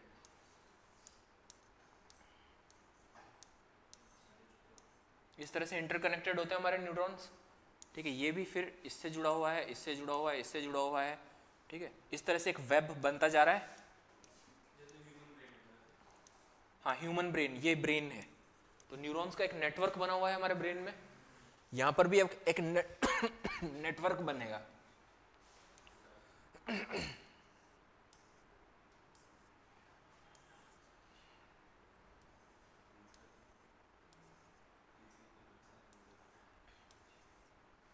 ठीक है, और फिर फर्दर ऐसा ही एक नेटवर्क यहां भी बन जाएगा। This is called neural network. इसका पूरा कंप्लीट पिक्चर दिखा देता हूं, इसको मैं अभी पूरा नहीं बनाऊंगा, कुछ ऐसा। ये इनपुट, देन फिर ये प्रोसेसिंग, और फिर ये एक आउटपुट और ये फाइनल आउटपुट लेयर, ठीक है। हिडन लेयर प्रोसेसिंग के लिए डाटा को एनालाइज भी तो करना है ना, और फिर उससे कुछ रिजल्ट लाना है। तो this is called neural network, ठीक है। ऐसी मल्टीपल लेयर्स हो सकती है। अब आपको machine learning and deep learning के बीच का डिफरेंस समझ में आएगा। What is machine learning? Machine learning is a kind of artificial intelligence program which imitate human brain structure या human neurons structure to process and give result of a particular task. That is machine learning, which imitates human neuron structure using neural network is machine learning, but with one or two hidden layers. एक ऐसा artificial intelligence programme जिसमें human brain की mimicking करते हुए एक neural network बना हुआ हो, और हिडन लेयर कितनी हो? ओनली 1 और 2। ये वाली नहीं हो, ये वाली नहीं हो, ओनली 1 और 2, 1 और 2 hidden layer. Machine learning is a kind of artificial intelligence program which uses neural network based on human brain structure, having 1 or 2 hidden layer of processing, 1 layer of inputs and 1 layer of outputs. Clear? And what is deep learning? It is a kind of artificial intelligence, it is a subclass of machine learning program that have more than 2 hidden layers. ये है इनके बीच का major difference. यहां पर machine learning, एक ordinary machine learning program is only 1 और 2 hidden layers. ऐसा ही होता है। हाँ, ये हर नोड जो है क्या कर रहा है? एक कंप्यूटर प्रोग्राम को इंडिकेट कर रहा है। हर नोड एक कंप्यूटर प्रोग्राम को इंडिकेट कर रहा है, ठीक है। Machine learning, ordinary machine learning program, hidden layer कितनी हुई? 1 या, और डीप लर्निंग प्रोग्राम में 3 से कितनी? 100 कितनी भी हो सकती है। ये इन दोनों के बीच का मेजर डिफरेंस। दूसरा डिफरेंस क्या है machine learning and deep learning में? हिडन लेयर्स का difference. Second difference is machine learning is based on unsupervised learning and deep learning is based on supervised learning. ये difference.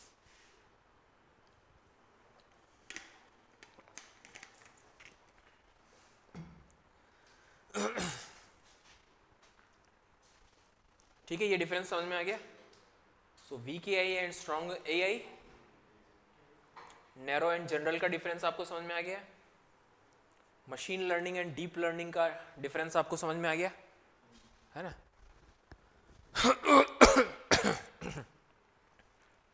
Then next one is generative AI. What is generative AI? इसका मैं आपको complete PDF बना के दे दूंगा, क्योंकि उसको बहुत अच्छे से एक्सप्लेन करके पीडीएफ में भी मैंने टाइप करके रखा, वो आपके लिए बेटर ऑप्शन रहेगा इसकी बजाय। What is generative AI? Generative AI is a subclass of artificial intelligence in which the AI program या AI software take a set of raw data, analyze it, learn from it, and when we prompt it, हम उसको कुछ कहें, prompt means उसको एक instruction दें, please do this for me, it will create a new set of data based on previous given data. एकदम नया new genuine set देगा. फॉर एग्जाम्पल मैं उसको बहुत सारे डायनासोर्स के फोटो दिखाता हूँ एंड देन वो सबको एनालाइज कर लेगा. अब मैं कहता हूँ कि मेरे लिए एक मूवी के लिए एक करेक्टर बनाओ जो डायनासोर्स हो. तो आपको एकदम अलग तरह का दुनिया में जैसा पहले किसी ने नहीं बनाया. इंसान जैसे मैं आपको कहूँ एक फोटो बनाओ एक बर्ड का, तो हर आदमी एक अलग फोटो बनाएगा जो इंटरनेट पे कहीं नहीं मिलेगा. सेम काइंड ऑफ फोटो वो बना के आपको दे देगा. मैं उसको शेक्सपियर और जितने भी पोएट हैं फेमस, उनकी पोएम्स उसको फीड कर देता हूँ सॉफ्टवेयर को. वो सारी पोएम्स को रीड आउट कर देता है और फिर मैं उसको कहता हूँ कि मुझे भी एक इमोशनल पोएम लिख कर के दो for my mother, for my father, for my wife. तो वो आपको एक जेन्युइन नई पोएम बना के दे देगा. आप चैट जीपीटी से बोलो कि मैं अपनी गर्लफ्रेंड के लिए पोएम लिखना चाहता हूँ, या अपनी माँ का बर्थडे है मैं अपनी माँ के लिए पोएम लिखना चाहता हूँ, सो मुझे एक अच्छी सी पोएम लिख के दो so she can get impressed, है ना, वो इम्प्रेस हो जाए. एकदम नहीं, आपको एकदम genuine, no copyright issue, no copyright issue. आप कहोगे मुझे एक सुंदर सा फोटो बना के दो, एक जहाँ पहाड़ हो और वो हो, है ना, तो आप आराम से व्हाट्सएप ओपन करें, मेटा एआई का टैब खोलें और उसमें आप डिमांड करें आपको इमेज बना के दे देगा. आप डिमांड करें आपको पोएम लिख के दे देगा. आप डिमांड करें आपको शॉर्ट स्टोरी लिख के दे देगा. सो this is called generative AI. आपने रॉ डाटा से उसको फीड किया एंड देन फिर आप उसको बोलें और वो एक जेन्युइन डाटा बना के आपको दे देगा जैसा पहले किसी ने नहीं बनाया होगा. So this is called generative. वो जनरेट कर रहा है new data set based on previous data set that was fed to him, to the program. Program को फेड किया हमने, फीड किया, उस डाटा सेट पर बेस्ड आपको नए डाटा सेट जनरेट कर करके देता जाएगा. आप करके देखिए आराम से. अभी भी स्ट्रॉन्ग नहीं हुआ है, अभी इसकी लिमिटेशन है. ह्यूमन के बियॉन्ड नहीं जा रहा है. हम भी तो पोएम लिख सकते हैं. वो मशीन इसलिए जल्दी जल्दी करके दे रही है तो हमको ऐसा लग रहा है कि बहुत वो कर रही है, लेकिन अभी भी उतना परफेक्शन, ह्यूमन जितना परफेक्शन नहीं आया है. हाँ, हर बार नहीं ला रहा है. यही तो इलॉन मस्क ने कहा था कि chat GPT is what is, मतलब वो तो एक छोटी सी एंट है, जो सामने आने वाला है वो कुछ और ही आने वाला है. चैट जीपीटी को देखकर हम फैसिनेट होते हैं ना, दैट इज बहुत छोटी सी चीज़ है, वो वीक है एआई. जो अब सामने आएगी वो अलग ही चीज़ होगी, है ना. अब जैसे फॉर एग्जांपल मैं आपके सामने बोल रहा हूँ, मेरी सारी बातें रिकॉर्ड हो रही है. एक एआई प्रोग्राम को फीड कर दिया जाए, एआई प्रोग्राम मेरी पूरी बॉडी लैंग्वेज, मेरे फेस एक्सप्रेशन, मेरी आवाज़ सब कुछ देख लेगा, उसको एनालाइज कर लेगा एंड देन फिर आप उसको प्रॉम्प्ट करें कि इस पर्सन को हेट स्पीच कहते हुए इसका एक वीडियो बना के दिया जाए. Yes, that is deep fake. तो ये जनरेटिव एआई का एक एग्जांपल हो गया. इसमें क्या हो गया, अब मैं यहाँ पर क्लास में साइंस पढ़ाने की बजाय आपको कुछ कॉमेडी करते हुए मेरा वीडियो बनाया जा सकता है. हाँ, ये यस. हाँ, तो अब मेरा पूरा वीडियोस उसने एनालाइज कर लिया. सो अब डीप फेक एक वर्ड आपको सुनने को मिलेगा. तो किसी पर्सन के आवाज, उसकी बॉडी लैंग्वेज, उसके चेहरे का सारा कॉपी कर लिया उसने, देन फिर एक नया वीडियो बना देगा उस पर्सन की उस बॉडी लैंग्वेज पर बेस्ड, जिसको हम इमेजिन भी नहीं कर सकते. जैसे लाइक मेरे को यहाँ इस क्लासरूम में कॉमेडी करता हुआ दिखा देगा या गालियाँ देता हुआ दिखा सकता है. होता है, बिल्कुल हेट स्पीच करता हुआ दिखाया जाता है. हाँ, होता है. हाँ, जैसे ये बराक ओबामा का रियल वीडियो है, इसमें कुछ और बोल रहे हैं और इसमें कुछ और बोल रहे थे, तो मैंने एक एग्जांपल इसमें लिया. प्राइम मिनिस्टर सर के लिए भी काफ़ी सारे आते हैं जिसमें वो अजीब अजीब बातें कर रहे होते हैं, है ना. इसका उन्होंने लोकसभा में इसको बताया भी था. उन्होंने एक एक्ट्रेस थी यूएसए की एक पर्सन थी जिसका पॉर्न वीडियो बना दिया गया था, है ना, जिसकी पूरे नॉर्मल वीडियो से उसके सारे ले लिया, उसके बाद उसका एक पॉर्न वीडियो बना दिया जिसकी वजह से वो उसको काफ़ी स्ट्रेस, मेंटल स्ट्रेस देखना पड़ा। This is called deep fake. ये जनरेटिव एआई का एक एग्जांपल हो सकता है। हाँ बिल्कुल बिल्कुल, यस।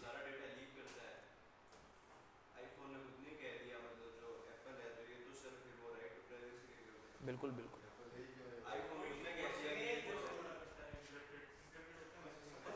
देखिए एक एग्जांपल आप अपने मोबाइल में भी करके देख सकते हैं। एक एग्जांपल का ये है, तो इसमें इसने फौरन एक इमेज बना।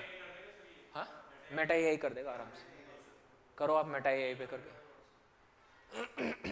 मेटा एआई कर देगा, आप इमेजेस ले सकते हो।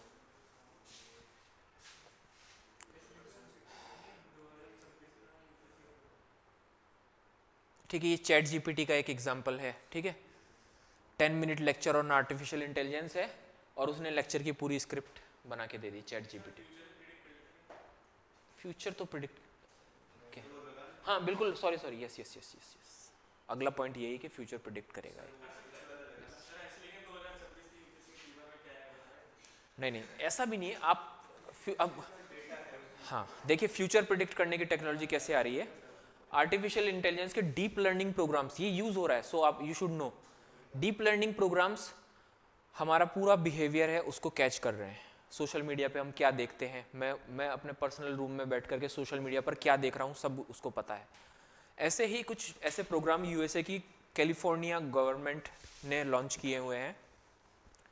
लोगों का complete social media data analyse करके उनके बिहेवियर की ट्रैकिंग करके वो ये प्रिडिक्ट करने की कोशिश करते हैं कि कोई पर्सन क्या क्राइम कर सकता है, और कर सकता तो किस तरह का कर सकता है।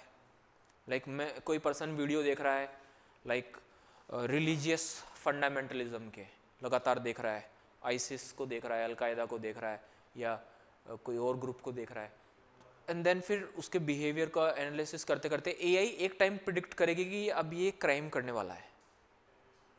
अननोन फ़ोन नंबर्स भी आ रहे हैं उस पर, है ना, अब ये क्राइम करने वाला। उस मोमेंट पे उसको बिफोर द क्राइम, आप पॉलिटी में पढ़ेंगे, है ना, उसको अरेस्ट कर सकते हैं। सिमिलरली कोई पर्सन है वो पीडोफाइल से रिलेटेड वीडियोस देख रहा है, चाइल्ड पॉर्न देख रहा है बहुत ज़्यादा। डिसएडवांटेज ये होगा कि अब आपकी लाइफ पूरी तरह फ्यूचर में गवर्नमेंट ट्रैक करेगी। जब ये टेक्नोलॉजी अच्छे से डेवलप होगी तो आप पे, आपके एक एक कदम पे नज़र रखेगी। सो आपकी प्राइवेसी कुछ नहीं रहेगी। आप क्या देख रहे हैं, किससे मिल रहे हैं, क्या बातें कर रहे हैं, सारा आपका बिहेवियर गवर्नमेंट ट्रैक कर रही है, ताकि आप क्या क्राइम, फिर हम क्या रह जाएंगे, ह्यूमन ना होकर के ऑब्जेक्ट्स रह जाएंगे। So this is also future predict करने से related program California government run कर रही है। ठीक है, एप्लीकेशंस ऑफ एआई पे नहीं जाएंगे। सुपर इंटेलिजेंस आपको समझ में आ गया, सप्रेस द ह्यूमन इंटेलिजेंस। ठीक है, ये है। अब इसके एग्जांपल्स कुछ हो सकते हैं, chat GPT, self driving cars, ये वीक एआई के एग्जांपल हैं। ह्यूमन से भी ज़्यादा इंटेलिजेंस अगर शो करने लग जाए, ठीक है, दैट इज। अब कुछ और नई चीज़ें हैं, उनको आपकी जानकारी में होना चाहिए। दैट इज, अब जो जनरल एआई है, अब हम उस तरफ बढ़ रहे हैं, यानी ह्यूमन को कॉपी कर ह्यूमन के बराबर इंटेलिजेंस की तरफ बढ़ रहे हैं। वो क्या है?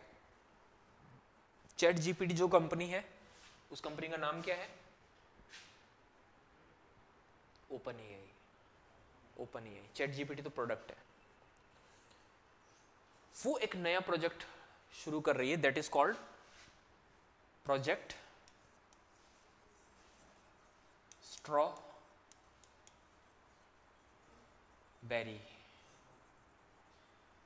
प्रोजेक्ट स्ट्रॉबेरी, और इसके अंडर ये आर्टिफिशियल जनरल इंटेलिजेंस डेवलप कर रही है। Open AI. ओपन एआई, हाँ नहीं नहीं, एक मिनट इसको बंद कर दूँ, क्या आ गया। हाँ, आर्टिफिशियल जनरल इंटेलिजेंस डेवलप कर रही है, और इसके अंडर ये क्या बनाया है अभी इन्होंने, ओपन एआई 01 प्रोग्राम बनाया है। एआई प्रोग्राम है ये एक एआई प्रोग्राम है इट इज, एंड ये जो है कॉग्निटिव कैपेसिटीज हैं इसके पास, कॉग्निटिव कैपेसिटी है, cognitive and logical, yes strong AI की कैटेगरी में, जनरल एआई कैटेगरी सब कैटेगरी में आ गया है ना। इसमें कॉग्निटिव एंड लॉजिकल कैपेबिलिटीज़ होगी इस प्रोग्राम में, और ये अब ऑलमोस्ट लॉन्च होने वाला है ना। इसकी टेस्टिंग कंप्लीट हो चुकी है, सक्सेसफुली ये काम कर रहा है। सो ये क्या करेगा, लॉजिकल, आपने कोई प्रॉब्लम दे दी, आपने एक चैट जीपीटी को कहा कि एक पोयम बना दे, वो बना देगा। आपने कुछ ऐसी सिचुएशन दे दी जिसमें लॉजिक भी लगाना पड़ रहा है,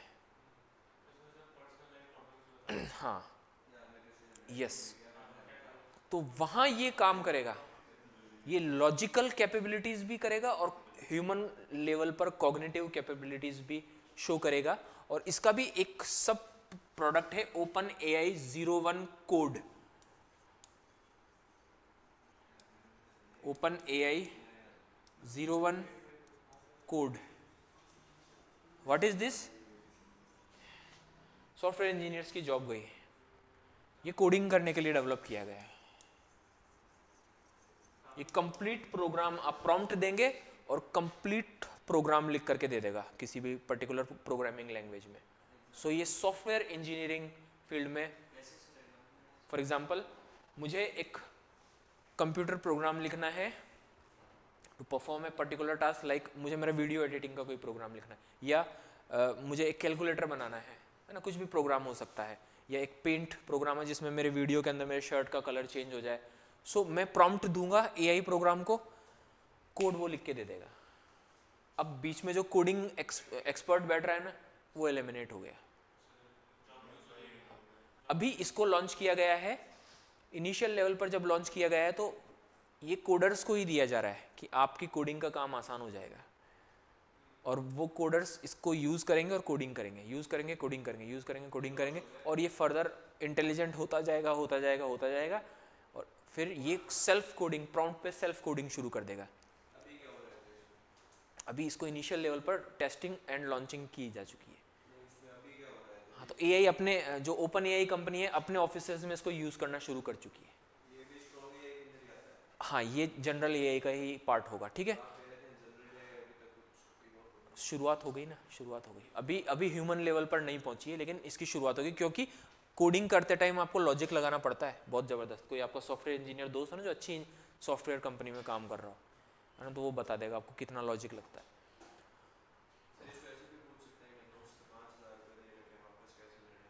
शायद बता देगा, बिल्कुल लॉजिक लगाएगा तो बताएगा।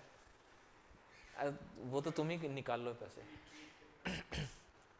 इसके लिए भी सिमिलरली लॉजिक का एक एग्जांपल अभी हमें देखने को आया है कि लॉ एक्सपर्ट्स हैं, उसमें सुप्रीम कोर्ट के जस्टिस हैं, उन्होंने भी जाके एक एआई प्रोग्राम से जाके बात की एंड उनको कुछ लॉ से रिलेटेड प्रॉब्लम्स बताई, और उन्होंने एज ए लॉयर गाइड करना शुरू कर दिया प्रोग्राम ने, और सही आंसर्स किए। So here logic is also applied. So अब एआई लॉजिकल लेवल पर जा रही है, और इसका सबसे करंट एग्जांपल है ओपन एआई का प्रोजेक्ट स्ट्रॉबेरी के अंडर ओपन एआई 01 विथ, और इसकी कैपेसिटी और क्या है, सो इसकी कैपेसिटी रिसर्च लेवल तक की आ चुकी है। मीन्स ये फिजिक्स में मान लीजिए कोई प्रोफेसर है, उसको एक रिसर्च असिस्टेंट की ज़रूरत है, सो ये इस प्रोग्राम की हेल्प से कर सकता है, ठीक है। ये आर्टिफिशियल इंटेलिजेंस का, ठीक है। इसकी ठीक, अब हम बात करते हैं एप्लीकेशन ऑफ आर्टिफिशियल इंटेलिजेंस, किस किस फील्ड में एआई के ये एडवांटेज डिस्कस करने वाले। कैसे? तो वो डिसएडवांटेज में, लेकिन एडवांटेज भी है ना।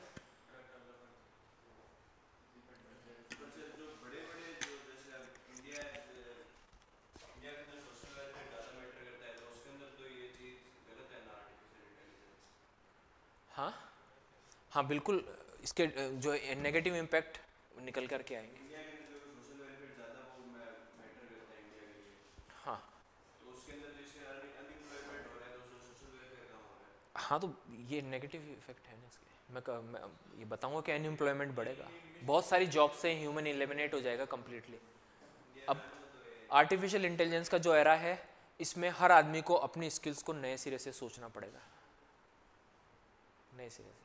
इवन मेरे दोस्त एक सॉफ्टवेयर इंजीनियर है, यूएस में रहता है, कनाडा में, यूएस से कनाडा शिफ्ट हो गया है वो। उसने मुझे बताया कि अब वो नई स्किल्स सीख रहा है क्योंकि अब कब पता नहीं जॉब एआई ले जाएगी। तो अब वो साइबर सिक्योरिटी फील्ड में काम कर रहा है। उससे पहले डेवलपमेंट में था, डेवलपमेंट तो इमीडिएटली एआई एलिमिनेट कर देगी ह्यूमन को। सिक्योरिटी में थोड़ा सा अभी सेफ है तो उसमें हो सकता है, लेकिन आगे वो भी चला जाएगा। तो लोग अपनी स्किल्स को चेंज कर रहे हैं इन एरा ऑफ आर्टिफिशियल। और भी चीज़ें सीखता है वो। चलिए आइए आइए, ठीक है। अब इसकी एप्लीकेशंस की बात करते हैं। तो जितना आप सोच सकते हैं ना उतना है, जितना आप सोच सकते हैं। सपोज मेडिकल साइंस में गवर्नमेंट ऑफ इंडिया ने एक प्रोजेक्ट लॉन्च किया है जिसमें एक आर्टिफिशियल इंटेलिजेंस बेस्ड एक ऐप बनाया गया है, ठीक है। उसमें प्रेग्नेंट लेडीज़ अपना जो है एक डाटा उसमें एंटर करेगी, ठीक है। क्या उसकी रीडिंग्स है, उसका मतलब उसके रिपोर्ट्स, ब्लड लेवल क्या है, शुगर लेवल क्या है, हार्मोन्स का लेवल वगैरह सारा। एंड देन उस बेसिस पर एआई प्रोग्राम उसको दवाओं का प्रिस्क्रिप्शन दे रहा है।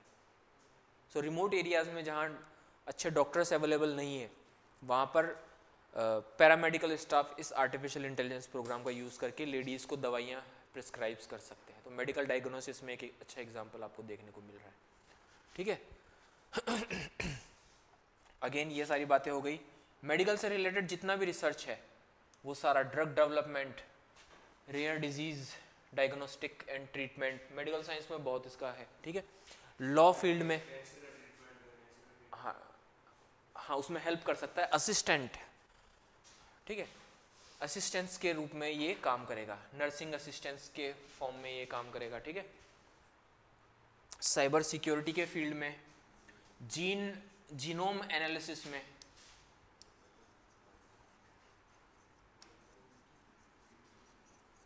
ठीक है। जीनोम एनालिसिस किया तो जीन्स को आइडेंटिफाई करना कि कौन सा जीन क्या काम कर रहा है, वो सारा एक कॉम्प्लिकेटेड एनालिसिस है, उसमें ये काम करेगा, ठीक है। Robot, AI based robot assisted surgery, ठीक है। इसमें आपका रोबोट है, उसके साथ डॉक्टर भी है, सर्जन भी है, एंड देन वो रोबोट असिस्ट कर रहा है सर्जन को अपने काम करने में, ठीक है।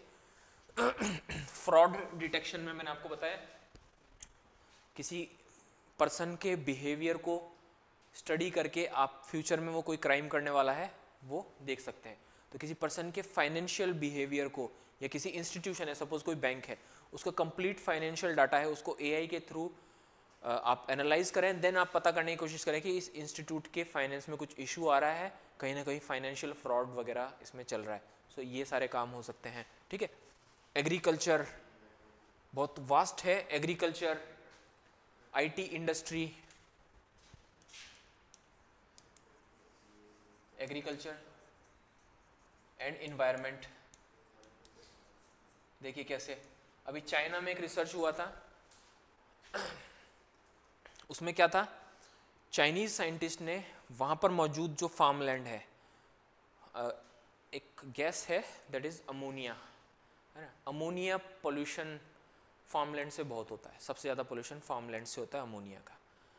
सो हम उसमें जो फर्टिलाइज़र डाल रहे हैं उसकी वजह से फार्मलैंड से अमोनिया पोल्यूशन होता है जो हमारे एनवायरनमेंट को नुकसान पहुंचा रहा है। तो चाइनीज साइंटिस्ट ने क्या किया, उस फॉर्म में बहुत सारे सेंसर्स लगाए अमोनिया प्रोडक्शन के, देन फिर कितना फर्टिलाइज़र और कितना वाटर सप्लाई किया तब कितना अमोनिया प्रोडक्शन हुआ ये देखा, और इस पूरे डाटा को एक आर्टिफिशियल इंटेलिजेंस प्रोग्राम से उन्होंने एनालाइज किया, एंड देन उन्होंने बता दिया कि एक optimised value of water and fertiliser calculate करके एआई के थ्रू बता दी कि इस इतना वाटर एंड इतना फर्टिलाइज़र अगर आप डालते हैं so minimum level of ammonia pollution हो सकता है।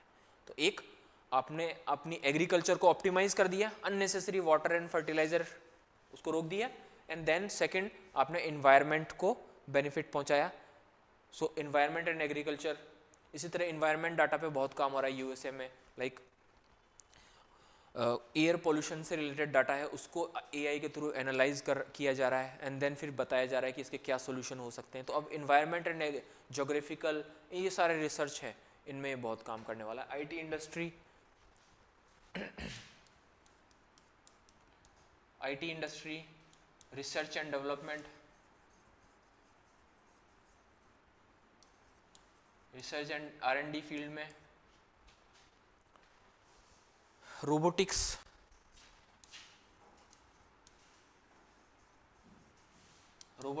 स्पेस रिसर्च,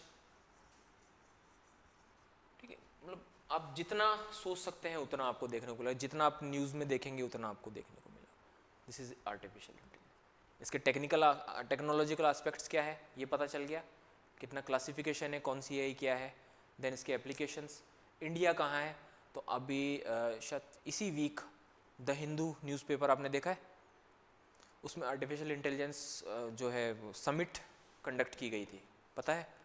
उस समिट में रिलेटेड जो है इंडिया में जो भी डेवलपमेंट है एआई से रिलेटेड उन पे डिस्कशन किया रोबोट्स, अगर आप एआई पावर्ड रोबोट्स को यूज़ करते हैं तो वो रोबोट मल्टीपल काम कर सकते हैं। फॉर एग्जांपल अभी हम रोबोटिक्स में डिस्कस करेंगे, हाँ पार्ट्स। स्पेस एक्सप्लोरेशन में आप जो भी डाटा है उसको एनालाइज कर रहे हैं तो आर्टिफिशियल इंटेलिजेंस के थ्रू एनालाइज कर सकते हैं। स्पेस असिस्टेंट अभी देखते हैं, अभी स्पेस में कैसे काम आ सकता है अभी देखते हैं, ठीक है। तो ये सारा है।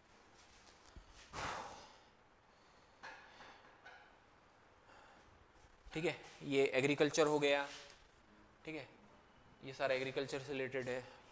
Agricultural robot, crop monitoring, soil monitoring, ये सारा मतलब बहुत वास्ट फील्ड है ये, ठीक है। इंडिया एंड एआई, तो इंडिया में क्या क्या है आपको मैं रेकमेंड करूँगा उस द हिंदू इशू को ज़रूर पढ़ें, मिल जाएगा आपको पुराने में, अदरवाइज मैं निकाल करके अभी रखते हैं, उसको डिस्कस करेंगे हम, ठीक है। तो इंडिया में जो लेटेस्ट है उनके बारे में बात करेंगे, ठीक है। जैसे एक एग्जांपल मैंने उस डायग्नोसिस ऐप का बताया है, ठीक है, मैं बता दूंगा आपको, है ना, कौन सी डेट का है वो, ठीक है। ये एरियाज़ हैं, एरियाज़ ऑफ आर्टिफिशियल इंटेलिजेंस, तो ये सारा आ गया, जैसे लाइक डिजिटल मिशंस, ठीक है, डिजिटल लिटरेसी से related, targeted delivery of services, border management and surveillance, Israel कर रहा है इसका बहुत अच्छे से यूज़, ठीक है। डिफेंस टेक्नोलॉजी में आर्टिफिशियल इंटेलिजेंस यूज़ कर रहा है, वो अपने टारगेट्स को आर्टिफिशियल इंटेलिजेंस के थ्रू आइडेंटिफाई कर रहा है और वहाँ पर हिट कर रहा है, ठीक है। एंड वेदर फोरकास्टिंग में जो वेदर से रिलेटेड डाटा है उसको एनालाइज करके बेटर फोरकास्टिंग मेथड्स, ठीक है, ये सारे हैं। क्राइम, डिजास्टर मैनेजमेंट, मतलब बहुत बहुत वास्ट फील्ड है ये। सो व्हाट आर चैलेंजेस, ठीक है, क्या चैलेंजेस है या डिसएडवांटेजेस, दोनों की बात कर लेते हैं। प्राइवेट सेक्टर बेस्ड है वन, तो अगर गवर्नमेंट अपने काम में, मैं बताऊं वो जो आर्टिकल है इंडिया में एआई के अलग अलग एस्पेक्ट्स पर, एक नहीं है वो, कई आर्टिकल्स हैं, मल्टीपल आर्टिकल्स हैं, उन पर बात की गई है कि एआई का एथिकल एस्पेक्ट क्या है, टेक्नोलॉजिकल क्या है ना, सोशल एस्पेक्ट्स क्या है, उस पर बहुत अच्छा से अलग अलग आर्टिकल्स, अलग अलग स्पेशलिस्ट हैं, उन्होंने अपना अपना पॉइंट्स बताए हैं उसके ऊपर, ठीक है। सो एआई का एक बड़ा प्रॉब्लम है कि जो high quality of artificial intelligence है वो प्राइवेट सेक्टर डेवलप कर रहा है। सो अगर आप गवर्नमेंट सेक्टर में इसको लेकर आते हैं तो इसकी कॉस्ट आपको बहुत हैवी रहेगी। सेकंड, इंडिया का जो एजुकेशन सिस्टम है उसमें एआई एक्सपर्ट्स उस पेस से या उस क्वालिटी के नहीं बन पा रहे हैं, बिकॉज हमारे जो एजुकेशन सिस्टम में इंजीनियरिंग और कंप्यूटर साइंस से रिलेटेड जो भी करिकुलम है उसमें एआई को बहुत लेट शामिल किया गया, जबकि ये बहुत पहले से ही शुरू हो गया था, ठीक है। सो एजुकेशन में हम बेटर स्किल डेवलपमेंट नहीं कर पा रहे हैं। पॉवर्टी वर्सेस टेक्नोलॉजी, ऑलरेडी हम पॉवर्टी से लड़ रहे हैं, एआई को लेकर आएंगे तो छोटे छोटे बहुत सारे जॉब्स जो हैं वो एआई ले जाएगी। सो व्हाट टू डू,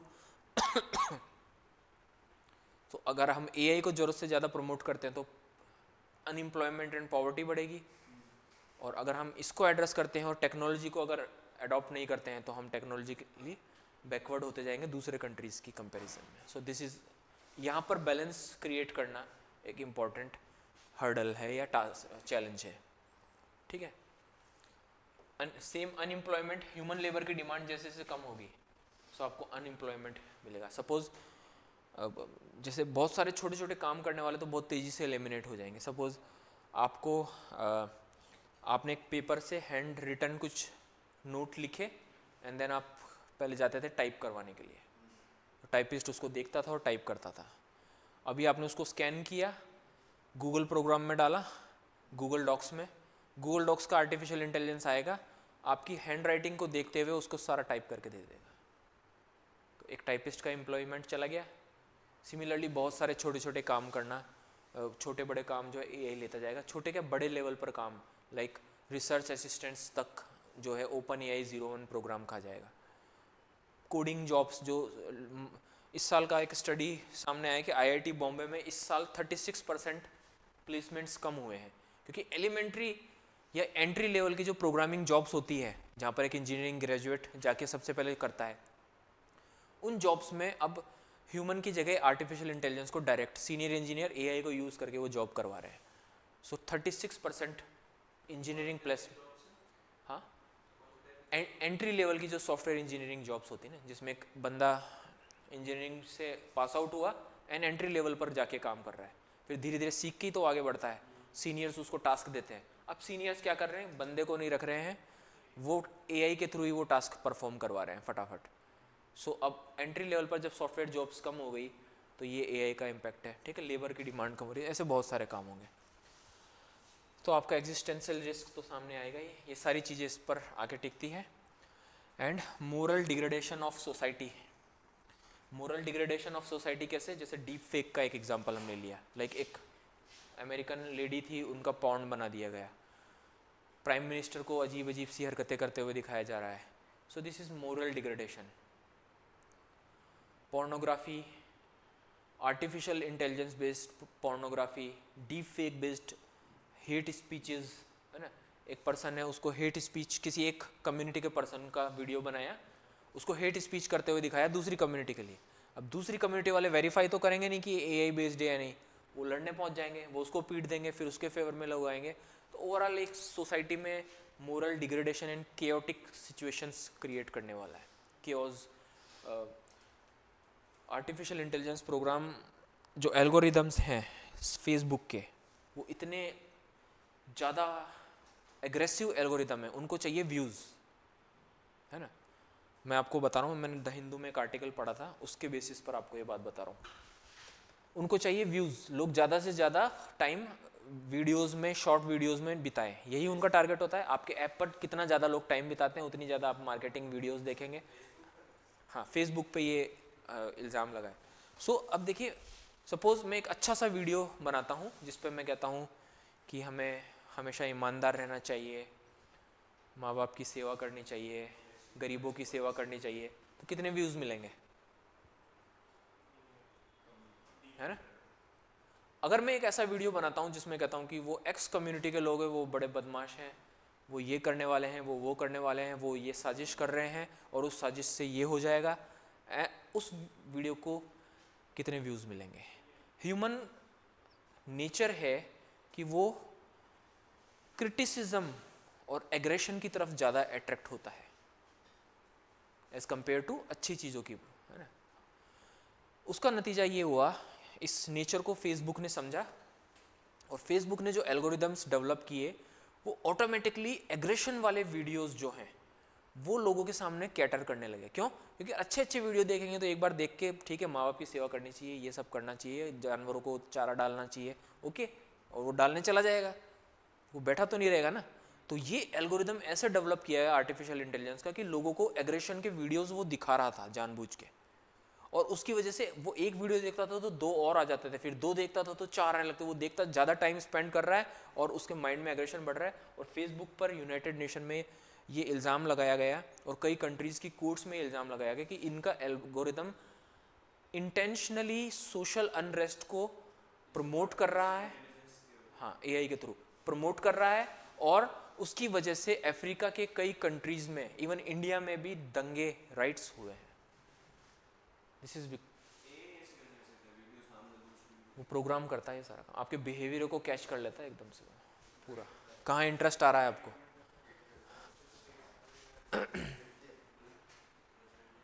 देखिएगा ये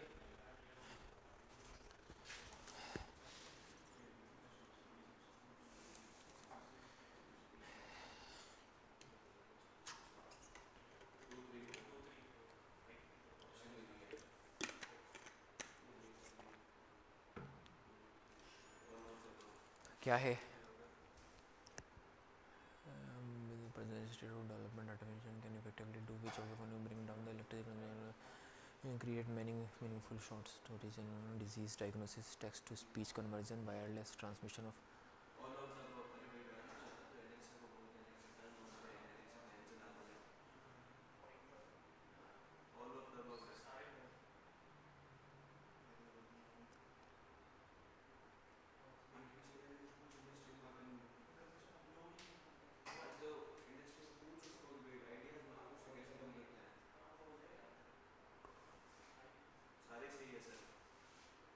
ठीक है ठीक है ठीक है, ये सारे काम आप कर सक रहे हैं। ठीक है,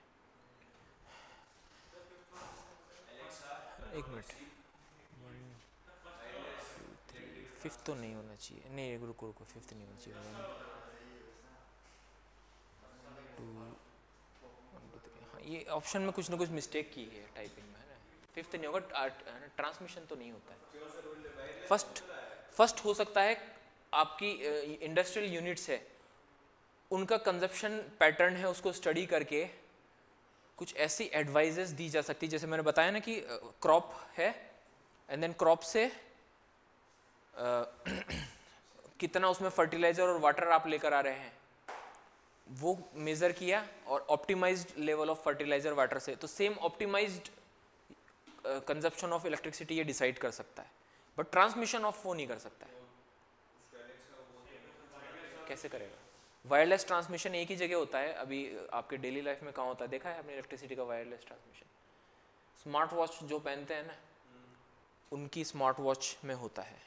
ठीक है, वायरलेस ट्रांसमिशन से ही चार्ज होती है। ये वाला एआई के थ्रू नहीं है, उसके लिए एक डिवाइस होती है, वो है। बाकी सारे हो सकते हैं। शॉर्ट स्टोरीज आप अभी बना लीजिए अपने मोबाइल में, है ना।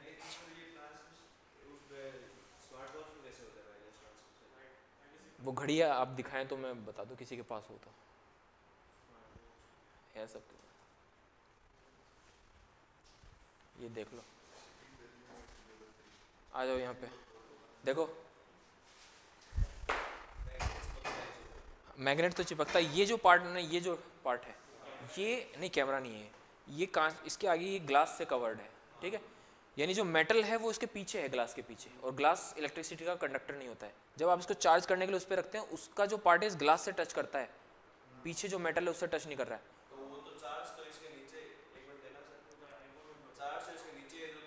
नहीं नहीं, यहाँ से भी होता है, यहाँ से होता है, ये पूरा डिवाइस है, ये मिलके करता है, ये वायरलेस होता है, ये स्मार्ट वॉच में होता है।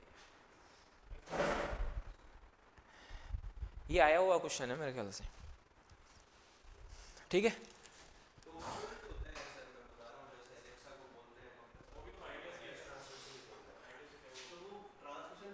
वो तो सिग्नल भेज रहा है स्विच को ऑन या ऑफ करने का, तो वो तो इंफॉर्मेशन भेज रहा है, वो स्विच को उसने इंफॉर्मेशन भेजी है, इलेक्ट्रिसिटी नहीं भेजी है। स्विच को उसने इन्फॉर्म किया किसी मैग्नेटिक, इलेक्ट्रोमैग्नेटिक वेव्स के थ्रू। ठीक है, फॉर एग्जांपल ये रिमोट है, अब मैंने इसको एसी को ऑन किया तो यहाँ से इंफ्रारेड वेव्स जाएगी एसी के पास, और उसमें सिग्नल लिखा हुआ है कि एसी को ऑन कर दे। इलेक्ट्रिसिटी वो वहीं से लेगा।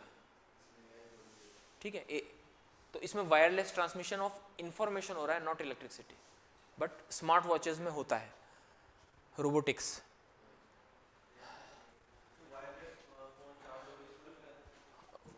चार्जर है वायर, मैंने देखा नहीं है अभी तक, स्मार्ट वॉच को तो देखा हुआ इसलिए बता। हाँ होता, आईफोन में होता है। हाँ हाँ, तो ये आ रहे हैं, मैंने अभी एक आईफोन का भी देखा नहीं है अभी हाथ में लेकर।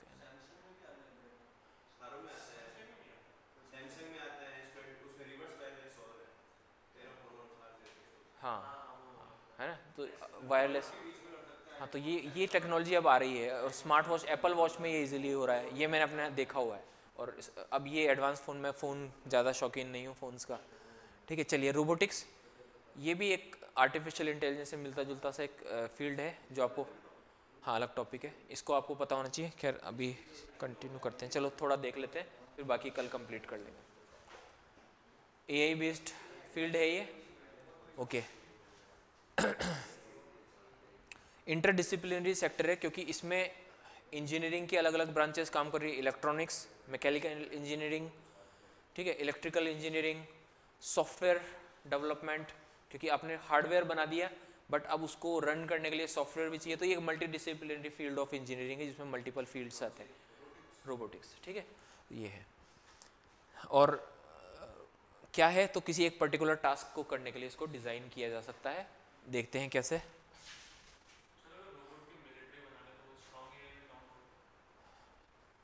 पर्टिकुलर कोई एक टास्क कर रहा है military robot, for example land mines को निकाल रहा है, तो स्ट्रॉन्ग एआई में नहीं आएगा। स्ट्रॉन्ग एआई में वो तब आएगा जब वो कंप्लीटली एक कंप्लीट सोल्जर की तरह, उसको कुछ भी बोलो, एक कमांडर आता है, खड्डा खोदो यहाँ पे, ट्रेंच बनाओ, वो बना देगा, फिर उस, हाँ, अभी पता चल जाएगा कि कैसे ये हो रहा है ना। अब उसको कहोगे ट्रेंच बनाओ, बना देगा, उसको कहोगे चाय लेकर आओ, चाय बना के लाओ, खाना करो, ठीक है, वहाँ अटैक करके आओ, उस अटैक में उस सिचुएशन के हिसाब से वो डिसाइड भी करेगा कैसे करना है, हर चीज़ तो इंस्ट्रक्शन से नहीं होता, तो वो फिर आएगा। ऐसे बन रहे हैं, अभी आ जाएंगे ये सामने, जैसे टेस्ला का प्रोजेक्ट चल रहा है एक, अभी उन्होंने रिवील नहीं किया लेकिन ये बहुत हाई लेवल का प्रोजेक्ट है, और ये ऐसा बताया जा रहा है कि मिलिट्री रोबोट्स भी बना रहे हैं। इवन एक हिडन वीडियो जो टेस्ला के एक एम्प्लॉय ने निकाला था, और वो बता रहा था कि एक बहुत मतलब डेंजरस चीज़ सामने आ रही है, उसमें वो रोबोट्स जा रहे थे, गन्स की ट्रेनिंग कर रहे थे, सामान उठा रहे थे, सब कुछ एक ह्यूमन की तरह काम कर रहे थे, तो वो आने वाला है, हम देखेंगे। Definitely definitely definitely definitely human life की वैल्यू ख़त्म हो जाएगी, ठीक है। सो अब रोबोटिक्स को स्टडी करने से पहले रोबोटिक्स के 3 लॉज के बारे में जान लेते हैं। वाई फ्यूचर में अगर रोबोटिक्स पर मेंस में क्वेश्चन बनता है, अभी तक प्रीलिम्स में कोई क्वेश्चन नहीं बना है, मेंस में अगर क्वेश्चन बनता है रोबोटिक्स पर, तो वो रोबोटिक्स टेक्नोलॉजी से ज़्यादा, मुझे पर्सनली ऐसा लगता है कि वो क्वेश्चन फ्रेम होगा रोबोटिक एथिक्स पर।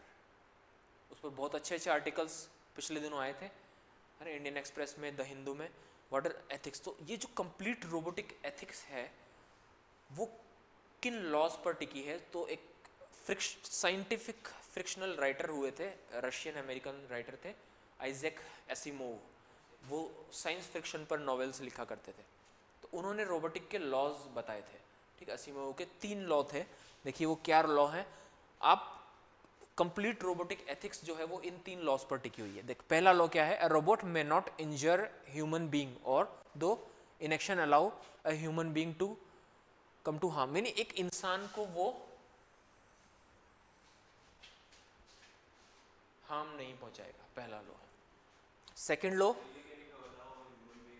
ठीक है, इसी बात को चेंज करके कि है ना, अगर कोई ऑर्डर दे रहा है, सेकंड ये है कि ऑर्डर्स को वो ओबे करेगा हमेशा, ह्यूमन जो उसका मास्टर है उसके सारे ऑर्डर्स को ओबे करेगा, बट ऐसे ऑर्डर को ओबे नहीं करेगा जो फर्स्ट लॉ से कॉन्ट्राडिक्ट करते हैं, ठीक है। थर्ड लॉ कहता है कि एक रोबोट अपने आप को, अपने एग्जिस्टेंस को प्रोटेक्ट करेगा हमेशा, बट वो तब तक प्रोटेक्ट करेगा जब तक कि वो फर्स्ट और सेकंड लॉ से कॉन्ट्राडिक्ट नहीं करेगा। ये बात समझ में आ रही है? अपने एग्जिस्टेंस को, ठीक है। फर्स्ट लॉ कहता है कि ह्यूमन बीइंग को कोई हार्म नहीं पहुंचाएगा, सेकंड लॉ कहता है कि वो ह्यूमन के ऑर्डर को ओबे करेगा जब तक कि वो फर्स्ट ऑर्डर से कॉन्ट्राडिक्ट नहीं करेगा। यानी ये कुल मिलाकर क्या बात कर रहा है, मिलिट्री रोबोट्स या ऐसे मिलिट्री रोबोट्स जो कॉम्बैट कर सकते हो। हाँ, तो यही तो मैं कह रहा हूँ कि कॉम्बैट मिलिट्री रोबोट्स बनाने के लिए मना कर रही हैं कि ऐसे मिलिट्री रोबोट्स नहीं बनाए जाने चाहिए जो लड़ाई में पार्टिसिपेट करें। दूसरे काम करने के लिए मिलिट्री रोबोट्स बनाइए, इसमें हम एप्लीकेशंस में भी देखेंगे मिलिट्री रोबोट्स होते हैं, लैंड माइंस को निकालने वाले, ठीक है, सर्विलांस करने वाले, वो रोबोट्स हो सकते हैं, बट कॉम्बैट रोबोट्स बनाने के लिए ये मना कर रहे हैं। सर अगर उसमें फर्स्ट लॉ जैसे प्रोवाइडेड हुआ कि ह्यूमन को इंजर हो गया तो थर्ड लॉ में तो अपना एग्जिस्टेंस खो देगा। खो देगा, वो एग्जिस्टेंस खो देगा लेकिन ह्यूमन को इंजर नहीं करेगा किसी को। Existence मतलब वो जैसे मैं एक रोबोट हूँ, आपने मुझ पर अटैक किया तो मेरा एग्जिस्टेंस खतरे में आ गया, लेकिन मैं अब रिटेलिएट नहीं करूँगा, आपको मारूंगा नहीं। और सेकंड लॉ कैसे रूल करोगे? सेकंड लॉ, मैंने एक रोबोट बनाया और मैं कहता हूँ कि उसको मारो, तो वो रोबोट ऐसा। थर्ड के हिसाब से सेकंड लॉ कैसे वायलेट होगा? सेकंड लॉ, एक इंसान ने एक पर्टिकुलर टास्क करने के लिए कहा, ठीक है, वो टास्क वो कर रहा है, उस टास्क को करने में मान लो कि उसका एग्जिस्टेंस, आपने क्या कहा, थर्ड लॉ के हिसाब से हाँ, उसका एग्जिस्टेंस मतलब वल्नरेबल हुआ, एंड देन उसको बचाने के लिए वो किसी को मारेगा नहीं, ठीक है, उसको बचाने के लिए वो कभी किसी को मारेगा नहीं। तो ये 3 लॉज हैं जो रोबोटिक्स की एथिक्स को डिफाइन। उसने इवनिंग में उसको रोबोट को कोई काम दे दिया, जैसे गाड़ी ड्राइव करने का काम दे दिया, हाँ, उसके हिसाब से वो अपना एग्जिस्टेंस कैसे खोएगा? टास्क पे डिपेंड है। देखिए एग्जिस्टेंस बनाए रख रहा है वो गाड़ी को ड्राइव करके। सपोज करो सामने कोई बच्चा आ जाता है, अब उसका अगर वो गाड़ी को सडन टर्न देता है तो वो एक ट्रक्स में जाके टकरा जाएगी, या खाई है इस तरफ उसमें जाके गिर जाएगी। सामने बच्चा है, अब उसको अपना एग्जिस्टेंस बनाए रखना है, या सामने बच्चा है उसको बचाना है, या कोई बूढ़ा है उसको बचाना है। तो अब वो क्या करेगा, एग्जिस्टेंस बनाएगा या ह्यूमन लाइफ को हार्म करेगा। हाँ, ये इसके एथिक्स हैं, इस पर बेस्ड काफ़ी सारे आर्टिकल्स पिछले दिनों आए थे। खैर हम टेक्नोलॉजिकल एस्पेक्ट्स के बारे में बात करते हैं। रोबोट्स के पार्ट कौन कौन से होते हैं, देखिए एक इमेज दिखा देता हूँ, वहाँ से आपको बेटर तरीके से दिखाई दे जाएगी, ठीक है। देखिए ये रहा कंट्रोलर, यानी ये कंप्यूटर है, कंप्यूटर प्रोसेसर है जो रोबोट की जो सॉफ्टवेयर पार्ट है उसको एग्जीक्यूट करने का काम करेगा, ठीक है। सेकंड, सेंसर्स होंगे जो रोबोट को एक्सटर्नल एनवायरनमेंट की इंफॉर्मेशन प्रोवाइड करेंगे। देन फिर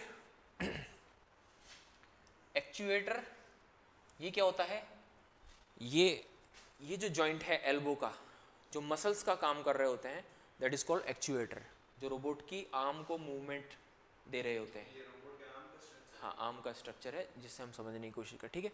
एंड देन फिर ये पार्ट है, ये मैनिपुलेटर है, जो एक्चुएटर के आगे का पार्ट है, दैट इज मैनिपुलेटर।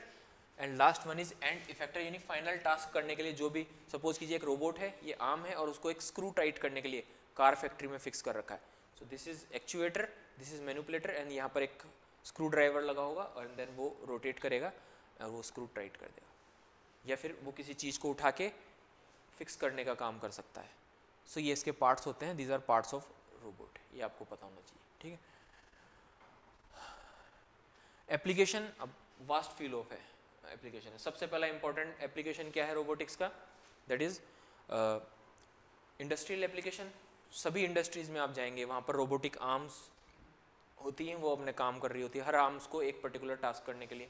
इंडस्ट्री में इसके एप्लीकेशंस हो सकते हैं, मिलिट्री एप्लीकेशंस होते हैं, मिलिट्री रोबोट्स, मैंने कहा कि वो कॉम्बैट रोबोट्स नहीं हो सकते हैं, लेकिन फ्यूचर में क्या पता आ जाए, बट जैसे रेस्क्यू ऑपरेशंस में, ठीक है, फायर, आग को ठीक करने में, है ना, मान लीजिए एक आर्म डिपो है, उसमें आग लगी हुई है, सोल्जर उसमें नहीं जा सकता क्योंकि ब्लास्टिंग हो रही है लगातार, तो एक रोबोट जा करके वहाँ आग को ठीक करने का काम कर सकता है, लैंड माइंस को रिमूव करने के लिए, ठीक है। हाँ हाँ, आर्म डिपो जहाँ पे एम्यूनेशंस रखे जाते हैं, ठीक है, लैंड माइंस को रिमूव करने के लिए, हाँ है ना, तो ये सारे काम मिलिट्री इंफ्रास्ट्रक्चर को डेवलप करने के लिए इसको यूज़ कर सकते हैं। लाइक इंडिया में डीआरडीओ ने दक्ष रोबोट बनाया है, ठीक है, इजराइल में है एल्बिट, ठीक है, ये सारे ऐसे मिलिट्री रोबोट्स हैं। दूसरे टास्क, कॉम्बैट टास्क वाले नहीं बने हुए हैं, बट दूसरे काम करने वाले हैं, जैसे इंडियन आर्मी भी लैंड माइंस को रिमूव करने के लिए, मारना, किसी को गोली मारना, हाँ, लेकिन ऐसा बनाना नहीं है, ये रोबोटिक एथिक्स कहती है, ऐसा बनाना। कॉम्बैट मीन्स लड़ना, जाके किसी को मारना, किसी इलाके को कॉन्क्वायर करना, है ना, ऐसा सुनने में आया है ना, अब आ जाएगा सामने, ठीक है। तो ये सारे मिलिट्री रोबोट्स हैं जो लैंड माइंस में सबसे ज़्यादा यूज़ किए जाते हैं, वाटर अंडर वाटर माइंस के लिए यूएसए में काफ़ी अच्छे रोबोट्स बनाए हुए हैं, ठीक है। इंडस्ट्रियल एप्लीकेशंस, ठीक है, ये बात आपने देख ली, ठीक है। मेडिकल एप्लीकेशंस, ठीक है, मेडिकल एप्लीकेशन, एक एग्रीकल्चर एप्लीकेशन, तो एग्रीकल्चर रोबोट्स होते हैं, उनका यूज़ किया जा रहा है, स्पेशली इजराइल में एग्रीकल्चर रोबोट्स का बहुत वास्ट लेवल पर यूज़ किया जाता है, टिलिंग वगैरह और वीड्स को निकालने में, ये सारा जो है एग्रीकल्चर रोबोट्स कर सकता है, ठीक है। बहुत सारे हार्मफुल केमिकल स्प्रे करना वगैरह जो है सारे टास्क रोबोट के थ्रू किए जाते हैं, ठीक है। मेडिकल साइंस में बहुत ही ज़्यादा प्रॉमिसिंग है रोबोट। मेडिकल सर्जरीज में फॉर एग्जांपल जैसे हमने देखा, मैंने कल भी एग्जांपल दिया था शायद, या है ना, चाइना में आज ही दिया था, है ना, चाइना में एक फ्रेंच डॉक्टर ने अफ्रीका में मौजूद एक पेशेंट का कैंसर, तो उसमें ह्यूमन रोबोट इंटरफेस के थ्रू एक ऑपरेशन सक्सेसफुली किया गया। डिक्टेट नहीं करता, ऐसे सेंसर्स ऐसे हाथों में पहन लेता है, मेरे बड़े भाई भी सर्जन है तो वो बताते हैं, और फिर रोबोटिक आर्म को एक होल बना के बॉडी में उसमें इंजेक्ट कर दिया जाता है, मतलब उसको, हाँ, वो अंदर, फिर वो आर्म ओपन हो जाती है, एक ट्यूब डाली जाती है, फिर उसके अंदर आर्म ओपन हो जाती है, फिर डॉक्टर को अंदर कैमरा भी जाता है बॉडी के, फिर डॉक्टर को दिख रहा होता है सारा, एंड देन फिर वो अपनी उंगलियों के मूवमेंट के थ्रू उस आर्म को कंट्रोल करता है और वो सारा काम। तो बिना कुछ ऐसे सर्जरी, मतलब जैसे स्पेस सर्जरी में कट बड़ा लगाता है, बिना कुछ कट लगा, हाँ, छोटे कट्स में होता है वो, जैसे एक तो ओपन सर्जरी होती है उसमें पूरा किया जाता है, और एक कट यहाँ लगता है, एक कट यहाँ लगता है, एक कट यहाँ, तो मल्टीपल आर्म्स अंदर एंटर कर दी जाती है, एक से कैमरा अंदर जा रहा है, एक से 2 आर्म्स जा रही हैं, एक से कुछ सकर अंदर जा रहा है ताकि जो लिक्विड सारे उनको बाहर निकाल सके। नहीं, लेजर नहीं है, रोबोटिक सर्जरी कहते हैं इसको, एंड फिर वो डॉक्टर सर्जन अपने हाथों में पहन लेता है और स्क्रीन पे देखते हुए अपना काम करता है। सो अब ये रिमोट लेवल पे हो गया। क्लोज सर्जरी तो हमेशा होती है, आप कहीं भी देख सकते हैं, लाइक जयपुर में पेशेंट आपके सामने लेटा हुआ है लेकिन आप उसको स्क्रीन में देख के ट्रीट करें। अब रिमोट हो गई है कि चाइना में बैठा हुआ डॉक्टर मोरक्को में बैठे हुए पेशेंट को ठीक कर रहा है, तो हाई स्पीड इंटरनेट के थ्रू वो रोबोट कर रहा है। सो इसके अलावा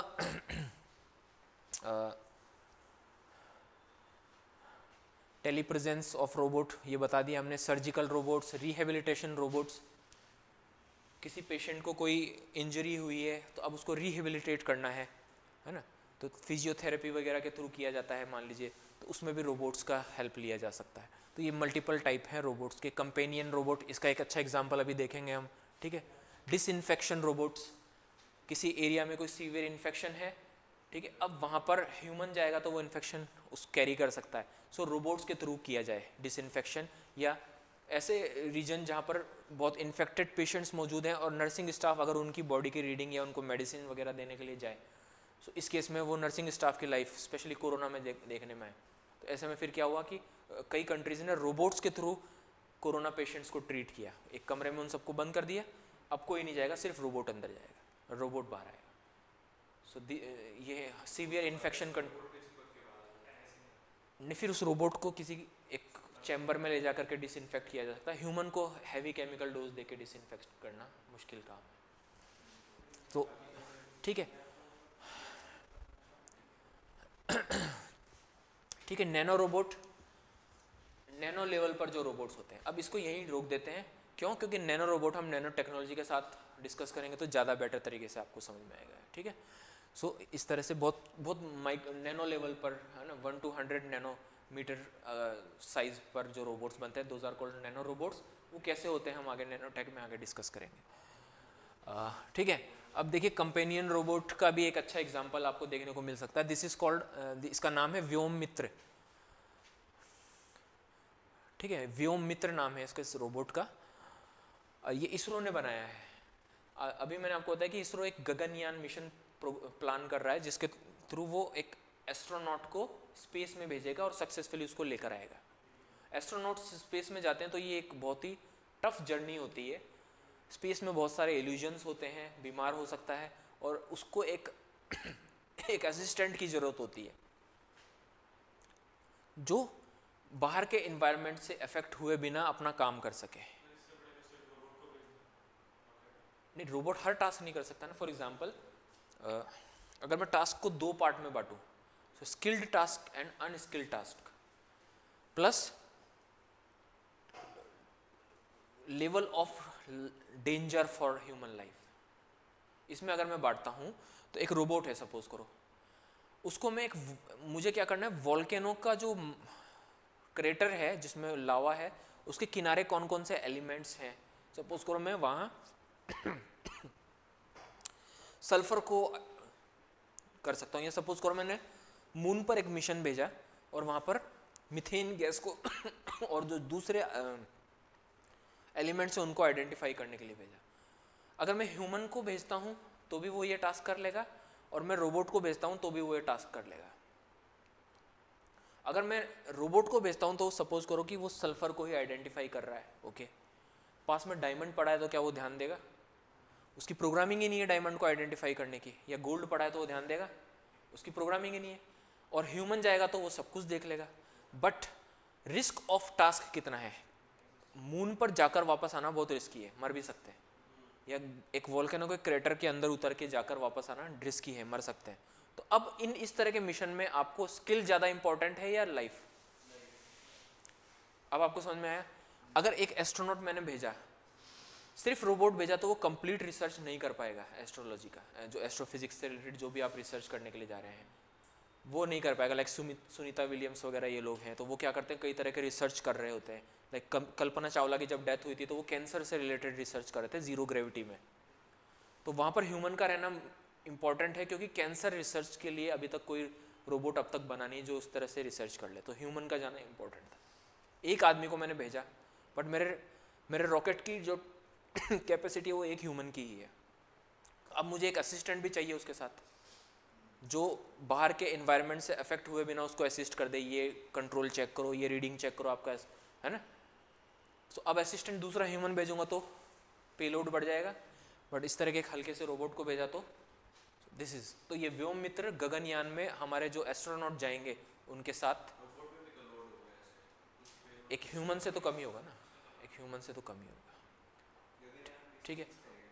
हाँ, इसी तो उसमें ये साथ में जाएगा व्योम मित्र। तो this is called humanoid robot, है ना। व्योम मित्र, है ना, ह्यूमनॉइड रोबोट है जो इंसान जैसा दिखाई देता हो, इंसान को मिमिक करता हो, ठीक है। तो ये एक आर्टिफिशियल इंटेलिजेंस बेस्ड रोबोट है। इसके अलावा आपने सोफिया द रोबोट के बारे में सुना होगा। सोफिया के बारे में सुना है, तो वो भी एक एआई बेस्ड रोबोट है। हाँ ठीक है जी, आज के लिए इतना काफ़ी, हम लिमिट से ऊपर हो गए। छोटे से पॉइंट है, फिर कल हम फर्दर टेक्नोलॉजीज़ में आगे जाएंगे जो इंडस्ट्रियल रिवोल्यूशन 4 की टेक्नोलॉजीज़ है।